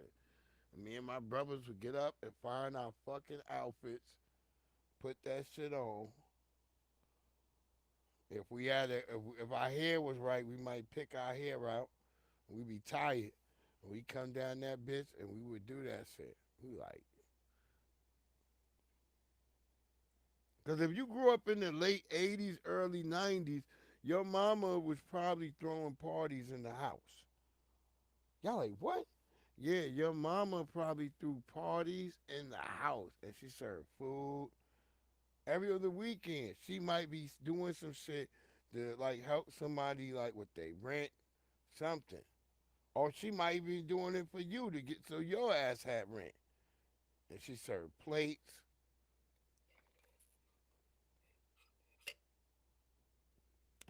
That's why I always look at people when they talk about Jamaica. I don't know. I never been to no Jamaicans' houses, and they had speakers. When I grew up in my house, all the speakers was damn near 7 feet tall. My mother always had music, and me and my brothers, we would have to move all the couches and everything upstairs. That's the wildest shit. Y'all niggas don't know about that type of shit. You and your brothers having to have to carry all the couches, all the chairs upstairs, and push them in the bedrooms because downstairs she emptying out all the downstairs. And I remember when me and my dad tiled the whole floor. I remember the first time my dad like, man, it's gonna be like a real juke joint in here. I start laughing. I didn't know as a kid. I'm laughing like I'm thinking like I don't know what the hell he talking about. I'm just laughing because the term juke joint sounds funny to me. Cause my dad he from Alabama. He's like, man, it's gonna be like a real juke joint in here, and I'm starting to laugh, and I'm not thinking like me and my brother's gonna be going through the toil for all these damn parties and shit.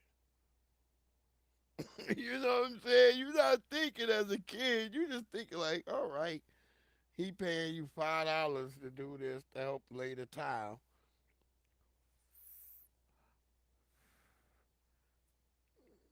You know, he like, well, every 10 tiles you do, that's $5. So you in there busting your ass. You know.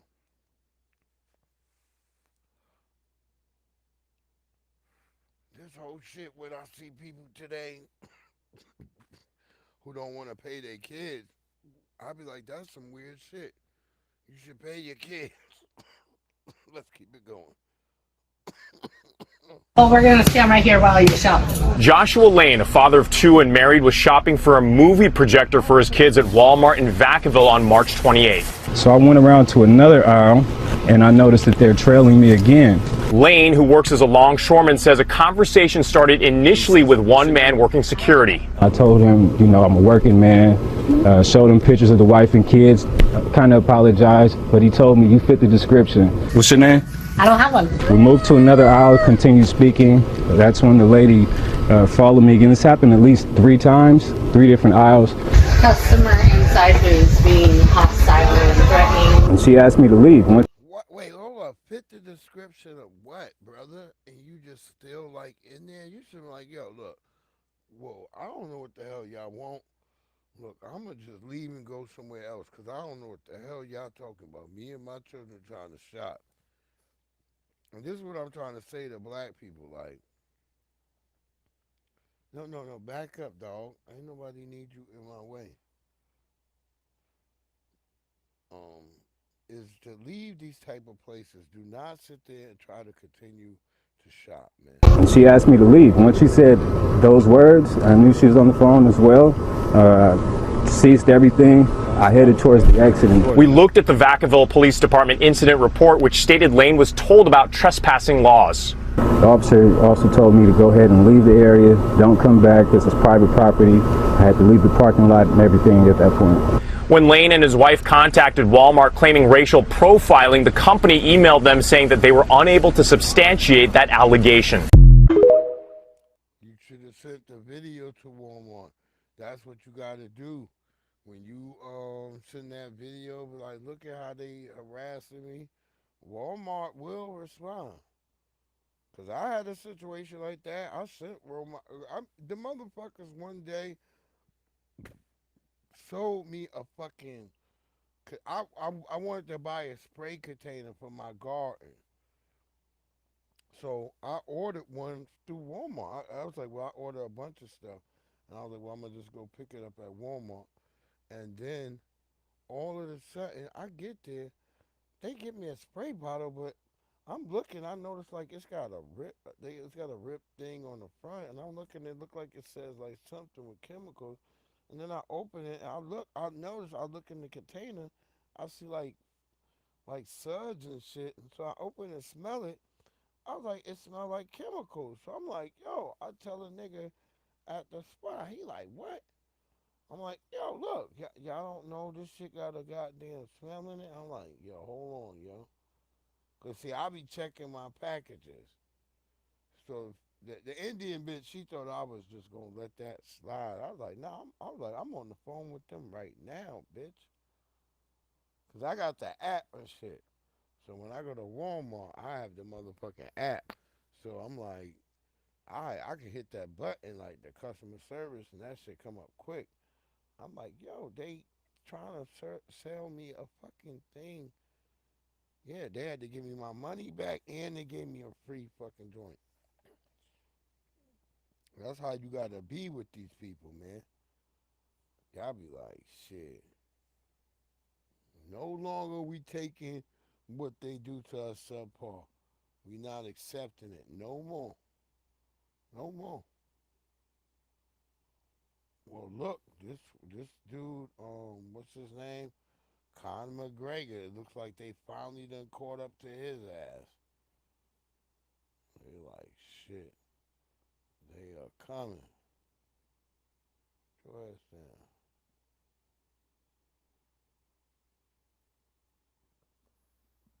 Just sit down. Gee. But yeah, it looks like they come for Conor McGregor. His time is up, and they coming to get him. A woman who accused the mixed martial arts fighter Conor McGregor of raping her in a hotel in Dublin 6 years ago has won a civil case against him. The jury has found McGregor liable and ordered him to pay Nikita Hand €250,000 in damages. Well, there you go. I think I got another video with this dude yelling at him like, hey, so now you're because I like how when the English go after another motherfucking English person, the shit's funny as hell.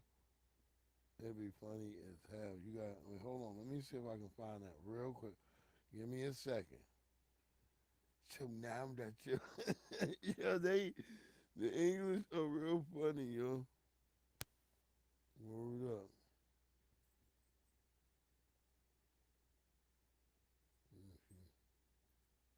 Trying to make sure I can find it. They go in on his ass.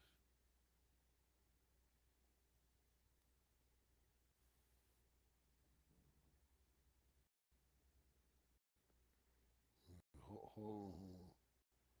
I think I know where it's at. I'm trying to find it. No, that's Diddy shit.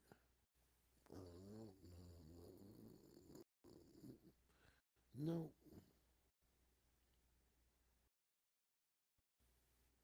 Oh, that was wild. I was trying to remember yesterday if I had played the shit where he was. Oh, they coming, man. God damn, I wish they wasn't coming. It's gotta be up here.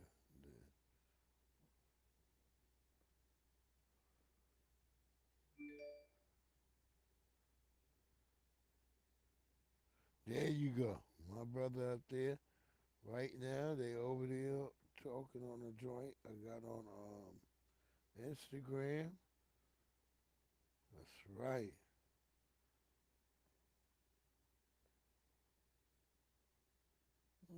God damn.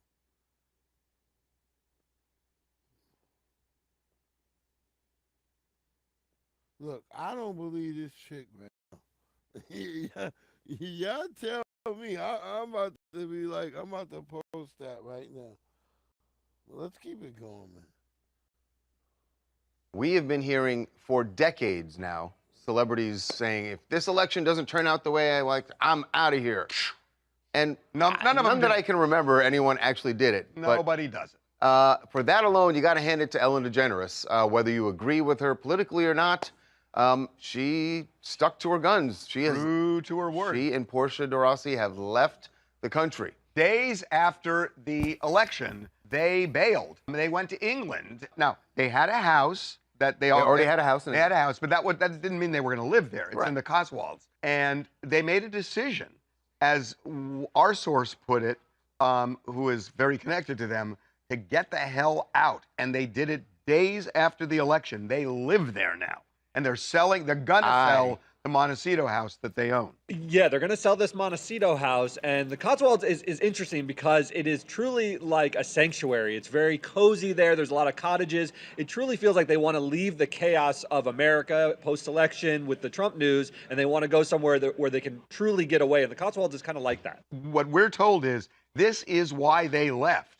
They made the decision after the election to go. Now, I will say this. It's nice to have money and have a house somewhere else where you can have an escape hatch. This is not about privilege. Because there are a lot of people who have said that, but they can't do it. Well, most people can't do that. Right. But they can do that. Now, the only thing I would say is that sometimes you can get impulsive and say, I'm moving there. And then when reality kind of sets in, it may be great and it may be, So I can move back. you're saying is like you want to see how long this lasts. That's right. I will say there's some evidence that they're blending in. They're feeling pretty cozy over there because there was a new pub that opened, and they were there. There's Portia and Ellen. With different and by the hair. way, it seems like Ellen. I don't know if this was to avoid being noticed in town, but looks like she's. Well, Portia's darkened her also hair. famous, so I don't know that they're going to say, oh, that's not Ellen. She's got dark hair. I don't know. Did you recognize her when you first saw this? Yeah. No, you didn't. You were going to make me call you out? You thought Portia was Ellen. You're like, where's Ellen? I'm like, look next to Portia. You're like, oh. Here's my big question. Well, there you have it. They giggling like little schoolgirls.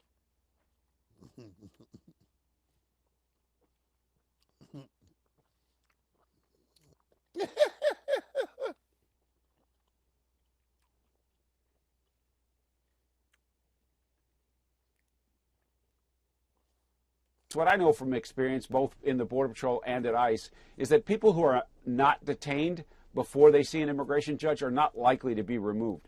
So when you pull down the in-person reporting to something that's virtual, you're telling the world, just like this administration has told the world about the border, they don't really care about enforcing immigration law. There you go. Well, there you go. They like shit. It's going down. It's going down.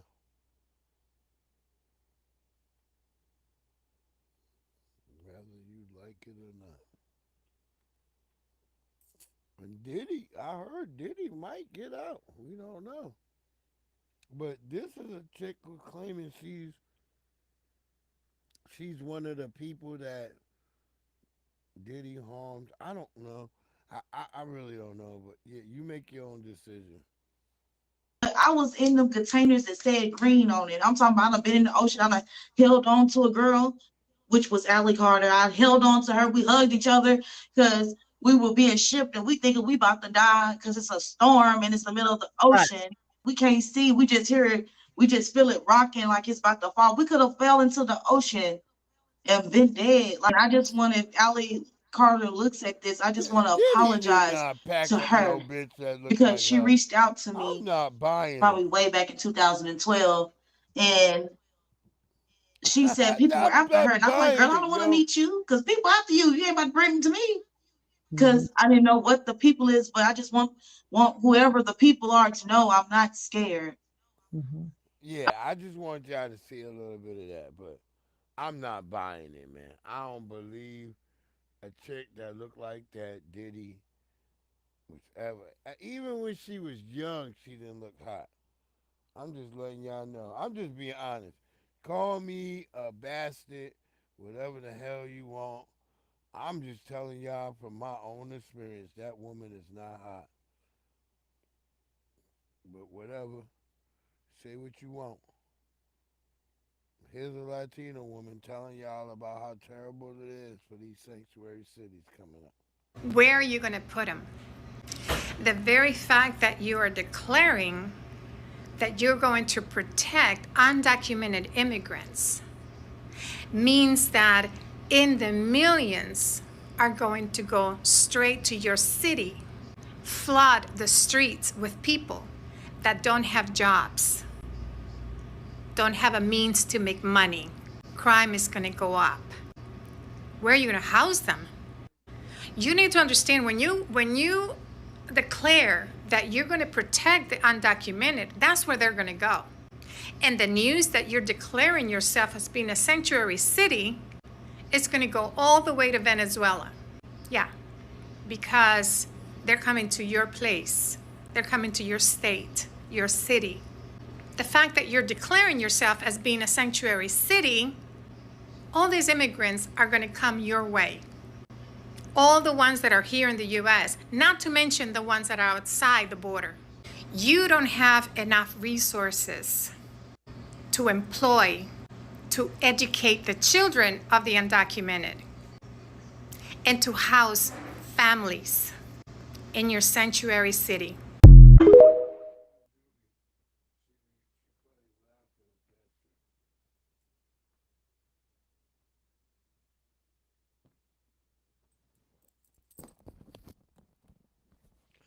Boom. And there you have it. Like she's saying, shit, where you gonna put them on? That's the crazy shit. She like, yeah. and that's a Latino person. They saying, hell shit. Lock the goddamn border. And I agree with these people. There's a reason these people got the hell out of there. They don't want those people following them all the way here.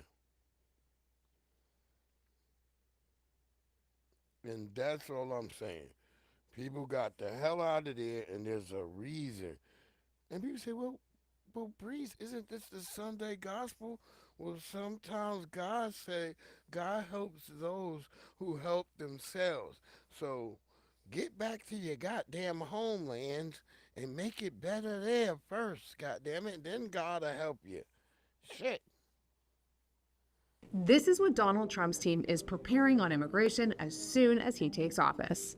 First, some of them are a callback to Trump's first term, and that includes, for example, Remain in Mexico, which required migrants to stay in Mexico over the course of their immigration proceedings in the U.S. Scared. It's also undoing immigration and customs enforcement priorities, and also revising asylum restrictions. And as his like top aides have said, also undoing what Biden did on immigration. Now, there are a handful of executive actions that his team are already preparing to roll out, and taken together, it would work a hardline approach to immigration.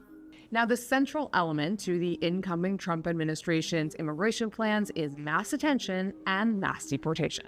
The United States detains immigrants today. That's not a novel idea, but the incoming Trump administration wants to expand detention. They are reviewing, for example, metropolitan areas where they can build up those facilities. That is according to sources, and they are also looking at a national emergency declaration.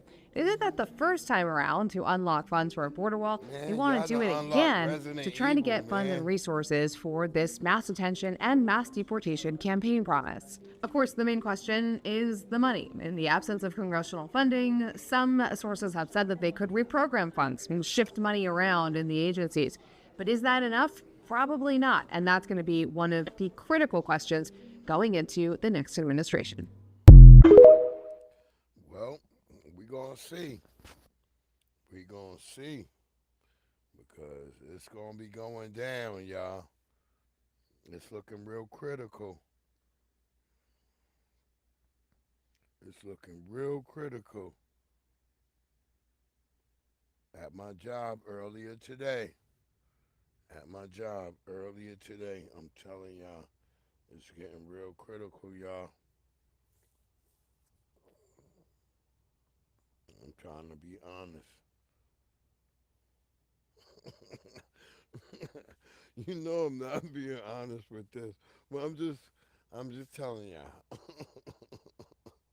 let me tell you something. Let me tell you something. All right. Let me tell you something. Let me tell you something. Wait. Hold on.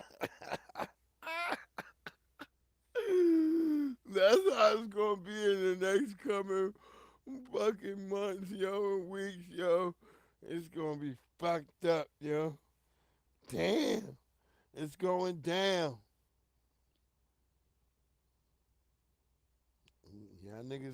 Y'all thought it was a joke.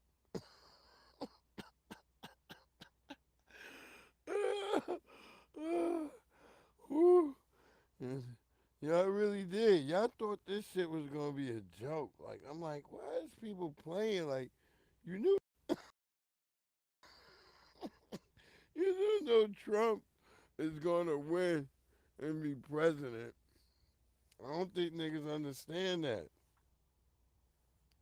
I told niggas, I was like, oh shit, Trump gonna be president. Niggas like, oh, you dumb nigga, you ain't even voting. I had people telling me that, like, contacted me, mad, like, you ain't even voting. And I was like, nah, all signs point that Trump gonna win. I was like, this woman is not a real good candidate. Even if I do nothing, I told everybody, I said, even if I do nothing, she's still not gonna win. It has nothing to do. Y'all want me to just pile in and vote for her, and I'm not. I can't. And I know there's other people who were sitting back like, nah, I just can't. And some black people went and voted for Cornel West when they were like, but they couldn't. They was like, I'm not voting for that lady. Especially when she had the collard greens in the bathtub. All that turned black people off. I don't care what none of y'all say. That was the killer. To me, the first time was when she was eating a hamburger and said she had collard greens with her. And I was like, what nigga eat? Now, had she had some fried chicken with them greens, she might have slid. Because we would be like, okay, she eating the right shit together. But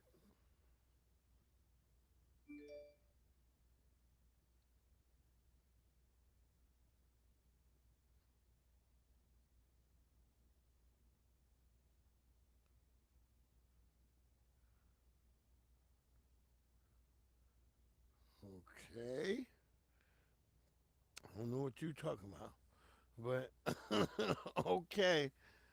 All right. But like I'm saying, it was a lot of stuff that was happening that we was like, yeah, that just did not work for us. And the greens and the hat, for me, like I said to people, it was the hamburger with the green. Had she had some chicken wings with the motherfucking greens, she would have been all right. We'd have been rocking with her. We were like, oh shit. But nah, that hamburger eating with collard greens, we like no black person in their right mind eats hamburgers and collard greens together. That just doesn't happen.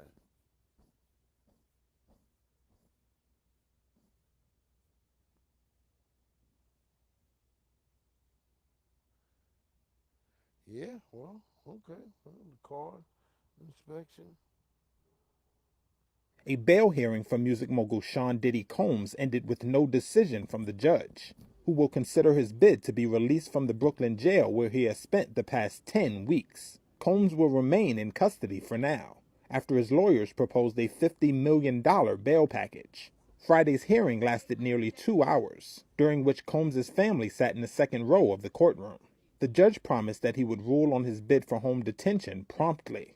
Combs has already been denied bail 3 times since his arrest, with multiple judges citing a risk he might tamper with witnesses. On September 17th, the rapper and producer pleaded not guilty to charges he used his business empire, including his record label Bad Boy Entertainment, to sexually abuse women. Prosecutors said the abuse included having women take part in recorded sexual performances called freak-offs. I don't know what all that is, Ian. Well, there you go. So that's Diddy is still in court. They've made no decision on that. So we'll see what's going to happen going down the line.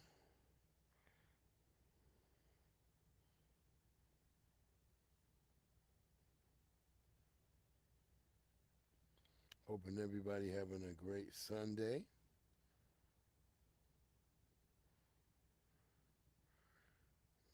Remember, things are very dangerous out here, so.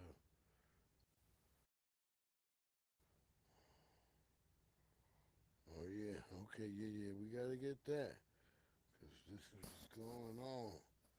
That's what's going on. Clean them out. Go ahead, sister.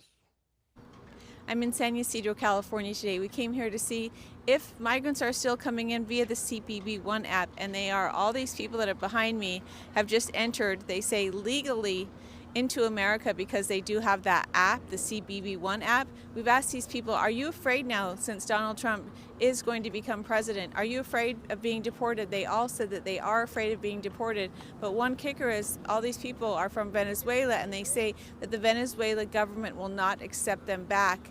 So they feel that they are being protected because they came in with that app, and the Venezuelan government won't accept them if they do become deported. These people behind me, they've been waiting in Mexico for months, waiting for their app to be approved. Now that it's approved, they're in America. Of course, they're super happy to be here. They're a little bit afraid, though, because of Trump becoming president. They thank Joe Biden for letting them in, and they feel so fortunate that they have made it in here before January 20th. But this is still going on. We talked to a Border Patrol person, and they said about every couple hours, a group of about 50 people will come in daily. This is still going on. The borders are still wide open. And according to these people, they've came in legally because they are using that app. Well, there you go. There you go. They are still coming in by the boatload as Trump is getting ready to become president. They're like, shit, we getting in here. Shit, if you round us up, fuck it. We was in here for a minute. I don't know what the hell. They're like, yeah, they're like, fuck it. Even if we in here for a fucking minute. Fuck all that shit.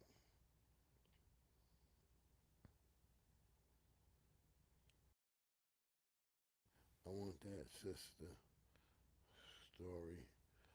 Definitely want that sister story played. That's right. Wonderful old sister.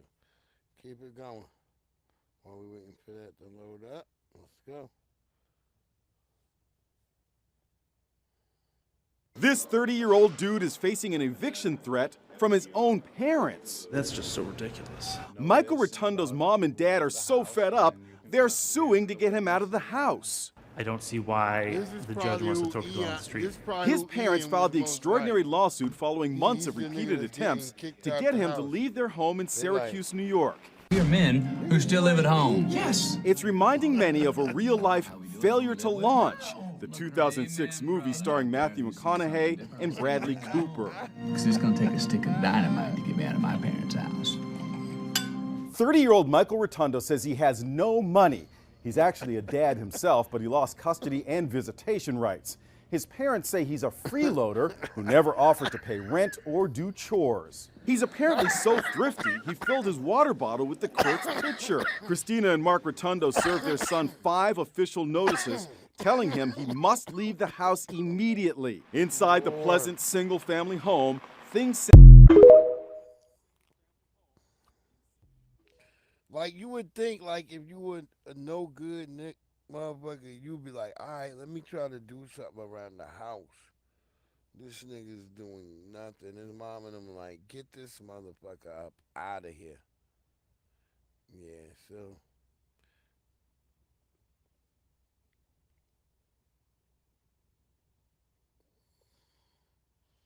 Yeah, so that's the sad shit.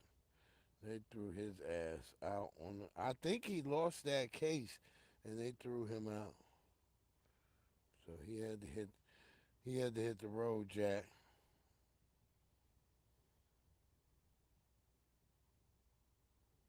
His mama like, get that motherfucker up out of here.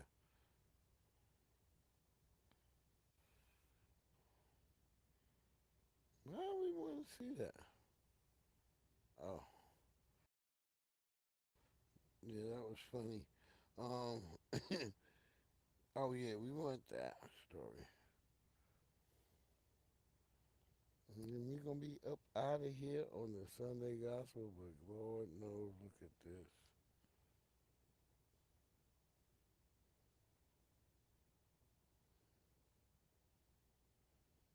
The search for one illegal immigrant quickly turned into an arrest of 8 inside this home off Little Falls Avenue in Port Charlotte. And that's what happened that day. Like, immigration just came in the house. They all panicked. They're like, what? Immigration's in the house? The Charlotte County Sheriff's Office said they entered the home with a warrant for Jorge Molina Pineda for violently resisting a Border Patrol agent. Officials quickly arrested 8 people in the home for trespassing after the homeowner said none of them were supposed to be in there. Some started running, some started trying to climb the trees, some started trying to get out the window. But I feel like it was all misunderstanding. Emilce Rodriguez tells me she is related to 5 of the 8 people arrested. She and her family drove 18 hours from Texas to fix up Florida houses damaged in recent hurricanes. They ended up taking like half of my family that actually had only came out here to work. Rodriguez said they thought they had permission from their employer to stay in the home. I have kids younger than me asking for their parents. And I don't know what to tell them. Like, I'm stressed to the point where I don't know whether to be like, parents are arrested. I don't know if they're going to make it back or not. It's hurtful to say that. Very hurtful to say that to kids that don't know anything.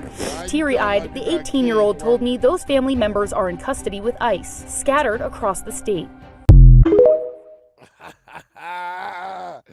Yeah! Damn. Well, yo, we need to start making movies like the 80s again, when they had those movies where they was always jacking immigrants, and they had like always like a Steven Seagal character. Yeah, I bet y'all don't want to be here now. Shit. Y'all was happy coming over here getting all that free EBT, all that shit. Talking shit.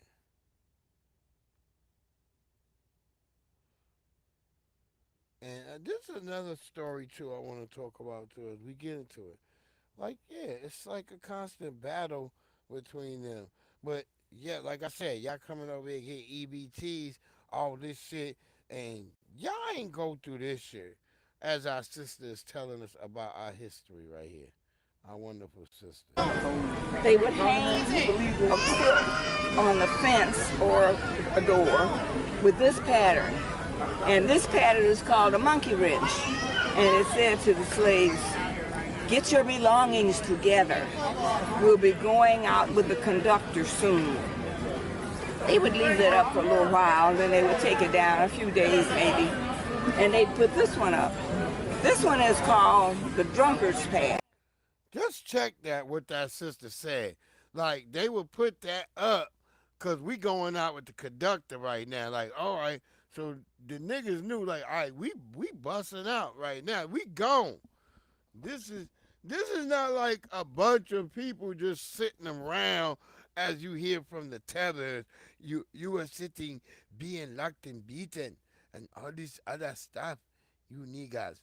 No, nigga, as you can see, even with our wonderful sister right here pointing out, we were consistently always trying to get out of this goddamn system. And I remember, if you watch white people painted pictures. People say, what? Yep, white people painted pictures all the time. And I said, this is so funny. When I went to the goddamn Robert E. Lee plantation in Virginia, in Lower Virginia, because Robert E. Lee house is right next to George Washington's plantation. They both had plantations in Lower Virginia. I went to both of them. And you go there, because George Washington and Robert E. Lee were boyhood friends. Y'all like, what? How can that be? Yeah, Robert E. Lee was young, but George Washington was only about 12 when Robert E. Lee was around him. Robert E. Lee was like about 5 or 6. Y'all like, damn. I went to both of the plantations, and I was there. I remember a white woman, she went crazy because I knew so much about military warfare from that time in history. And she went crazy. She was like, oh my. She was like, oh my. She clutched her pearls and shit. And she started taking me around, and other white people like the other white people was looking weird. Like, oh my God, like, who is this nigga? And she took me into a special spot, and she showed me, this is master. It was some brother who she said was a master weaver who saved the Robert E. Lee plantation. It was a brother who decided to make these wonderful tapestries, and he sold them, and they got the money to save the Robert E. Lee plantation. And she was telling me how white people would take the bodies from after the war, after the Civil War. White people would come and they would throw their bodies over the fence line of Robert E. Lee property. They would throw just their dead children bodies over. That's what white people would do. They go dig the body up and walk all the way to, this is Lower Virginia. Y'all don't even know. I'm trying to tell y'all. This is not Portsmouth. This is like, it's Prince King County or some shit like that. And we down, I remember I was there, I was looking, I was like, wait, you mean they brought bodies? And the woman was telling me, she was like, yeah. She was like, yes, they brought bodies all the way here, all the way from Arlington. And that's a long on a horse wagon. That's how vitriolic white folks is. Y'all don't even know. And she was saying how some of the bodies ended up on the Washington plantation because, you know, they didn't, some white people just didn't know, you know. And if you go there today, around that place, it's a lot of black people all around there. Lots of wonderful, wonderful black people. I had a great time there.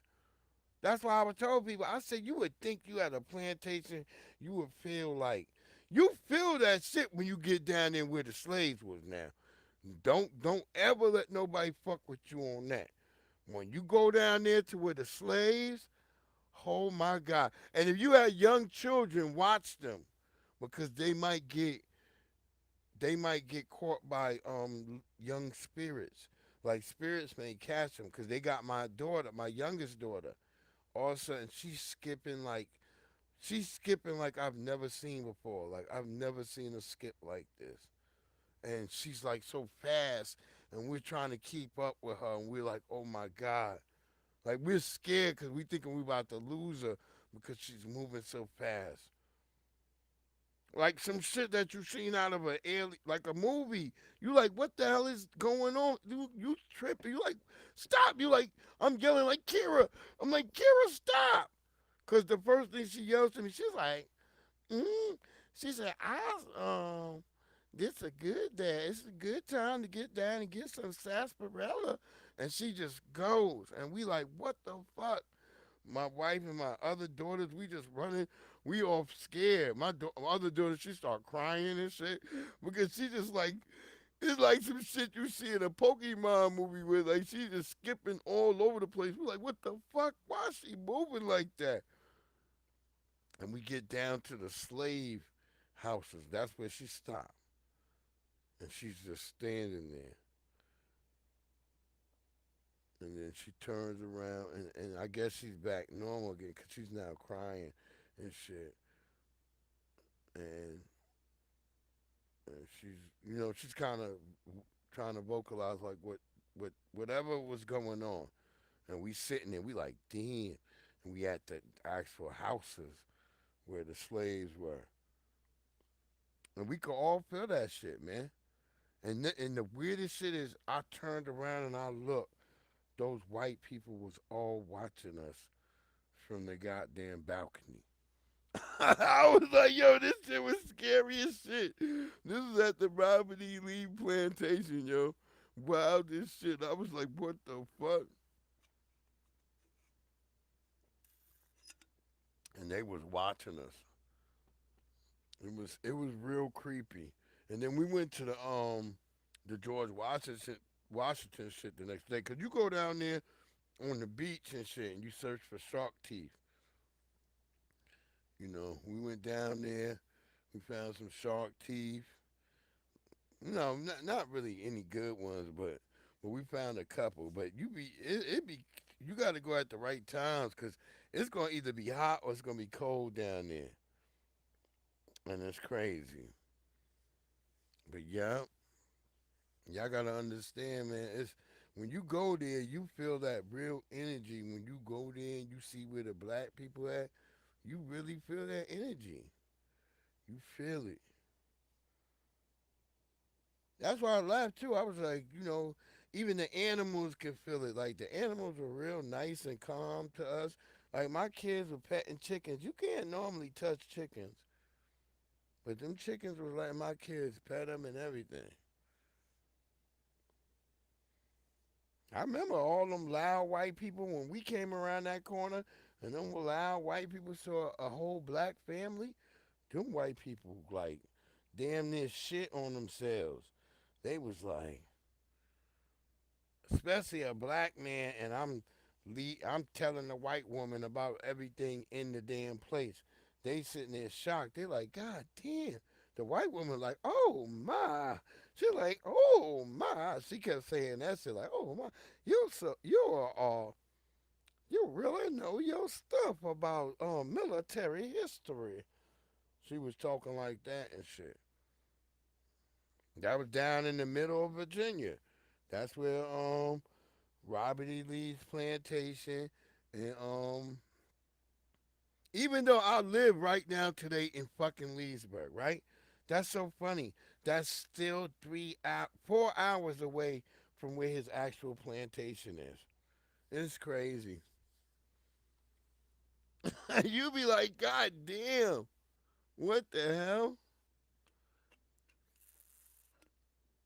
But that woman, she knew. She was like, shit, this nigga knows shit. That's why she was kind to me. She was like, oh, you know your military history. Because I was calling out the niggas on the wall. She was like, you know all of them. How? I was like, because I always studied the Civil War. That's one thing. Because when I was in college, that was one of my things that I studied, military history. I always studied, like, combat situations, different wars, different battles, all types of stuff like that. So I always knew, like, because if you doing anything with, like, because we would do different things with, like, Gettysburg University, because we would have connections with that. So you have to understand where their concept or where they're coming from military strategy. Mostly it's always Civil War strategy. The wars and shit, Pickett's charge, all these different things. You have to understand, even today, they still implement these certain battle statistics into, like, today's battle scenario. So you have to think about it in that manner. So that's what it is. But let's let our wonderful sister finish telling us all the different things that are on these patterns. Called the drunkard's path. It said we will follow the drunkard's path. It will make it difficult for slave catchers to catch us. And also slaves believe that evil spirits travel in a straight line.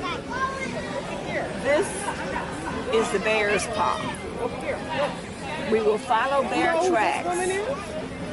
You will find food, berries, honey, and maybe a place to stay during the day, except bear caves you wouldn't want to stay in. But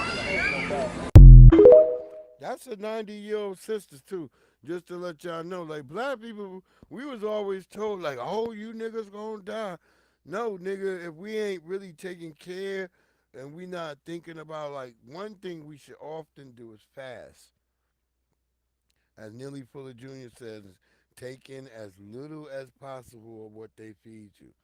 So, even what you try to grow on your own, try to eat that most, but they're going to always, everything else they produce for you, you should be wary of. So think about that, no disrespect. Just be very wary and try to cook as much of what you have to eat. Try not to eat as little of the processed food as ever. That's why I always tell people, like, well, Thanksgiving is a good time for everybody to actually eat non-processed foods. Like, you know what I mean? Get some squashes, get some potatoes, you know, Try to get everything that you can that's not processed and make it yourself if possible. You know, have a good time. Enjoy your family. Enjoy your life. We only got one. I mean, right now that we know of. But, you know, take care of yourself, man. Have a good one, though. Think of it. Be here. I don't like seeing 50-year-olds. And I know why a lot of my brothers 40, 35, 50, 25. My nephew just left us, young buck, 22 years of age.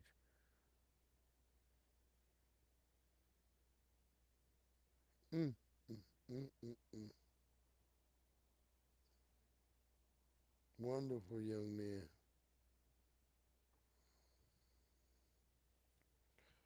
But they say, you know,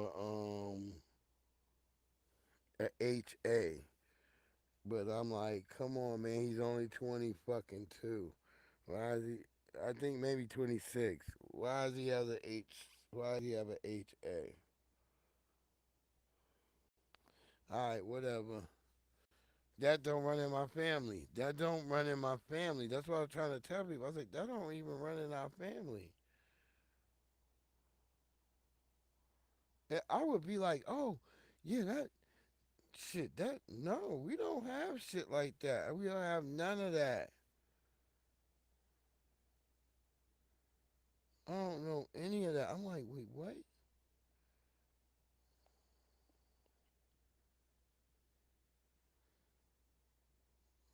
Most of all the men in my family are long and thin.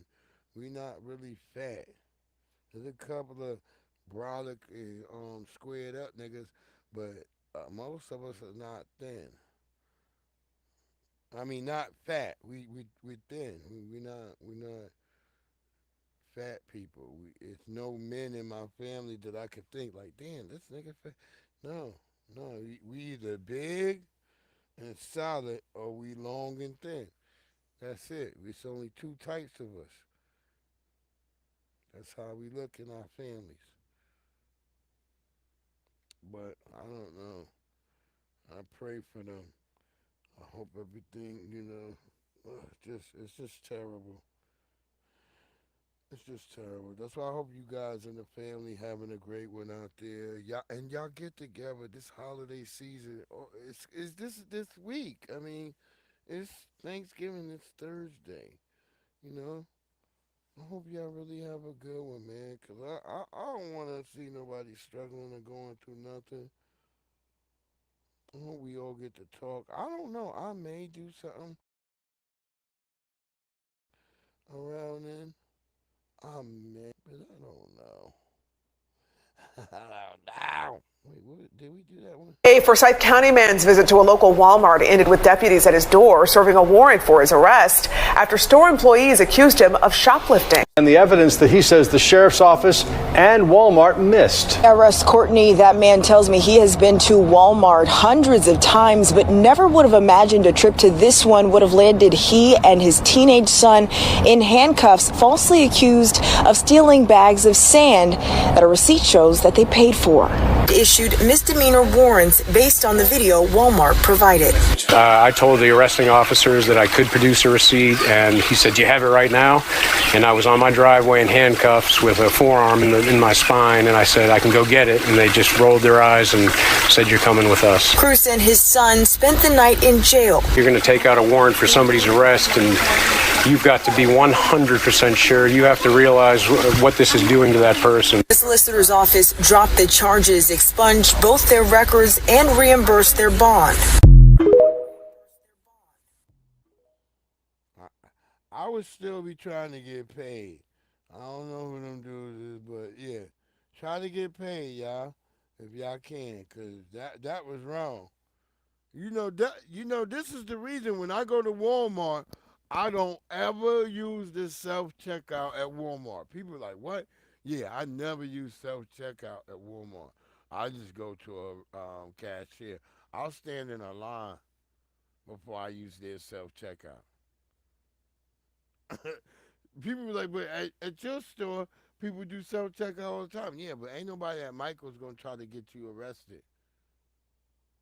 At yeah, Walmart, nigga, them Indians, you going to jail. Leave that shit alone. A security camera captured video of a suspect who police say is a Naval Academy graduate ripping a pride flag off of an Annapolis storefront. The flag literally says "Abide no hatred." I thought this was what was funny to Had me. multiple people stop that he in was a and Navy say what an awesome flag it is, that it has such a positive meaning. The man appeared to place the flag into a trash can outside the tattoo shop.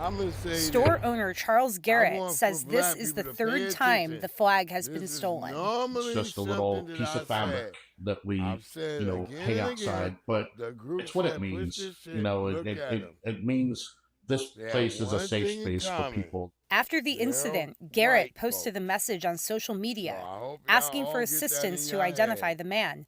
It was through that post that an employee from a nearby restaurant recognized the man as someone they had served.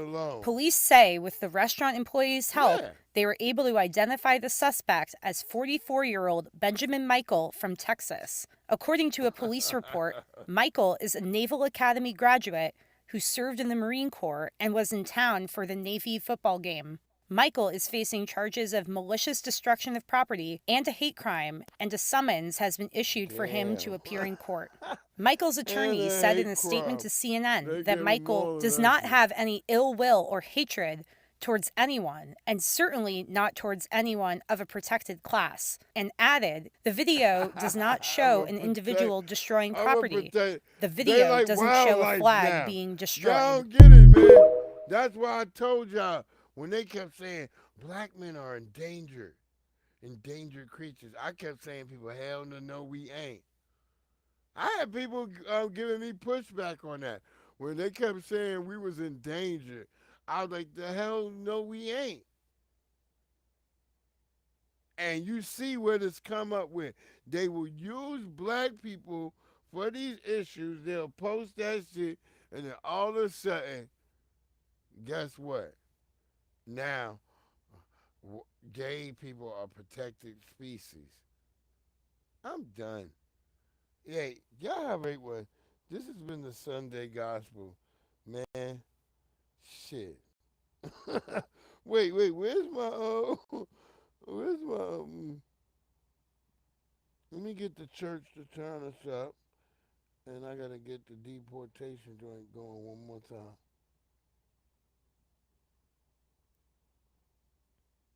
There you go.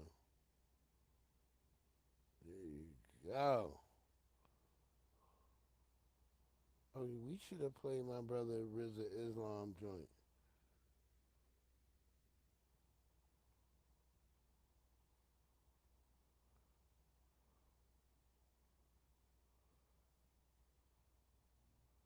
So I don't want him to, get pissed off. Brother RZA Islam, we don't know if he'll be fine.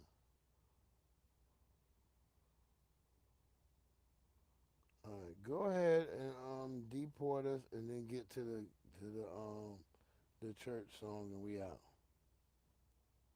Let me tell you something. All right. Let me tell you something. Wait. There you go.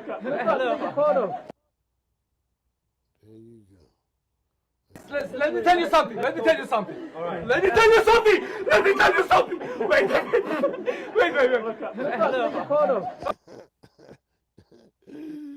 Nigga, your asses is out of here. Be mad. Let's go. Take us to church. All right. Listen, this is what we... I want to look for y'all to do. Don't do what you did this morning. Y'all stop it, okay? All right. Now, Hallelujah! It's 10:18. The kids got school tomorrow. Right now. Come on. And the parents got to go to work. It's time to go early now, in the boy. morning. Let's go, the people baby. that got to get up at 4 and 5 in the morning, let's have mercy on them. That's right. Because they have to get up at 4. Sir, mercy. no.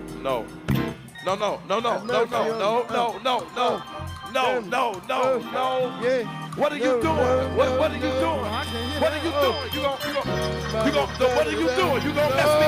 No, you. No. God is good. Yeah.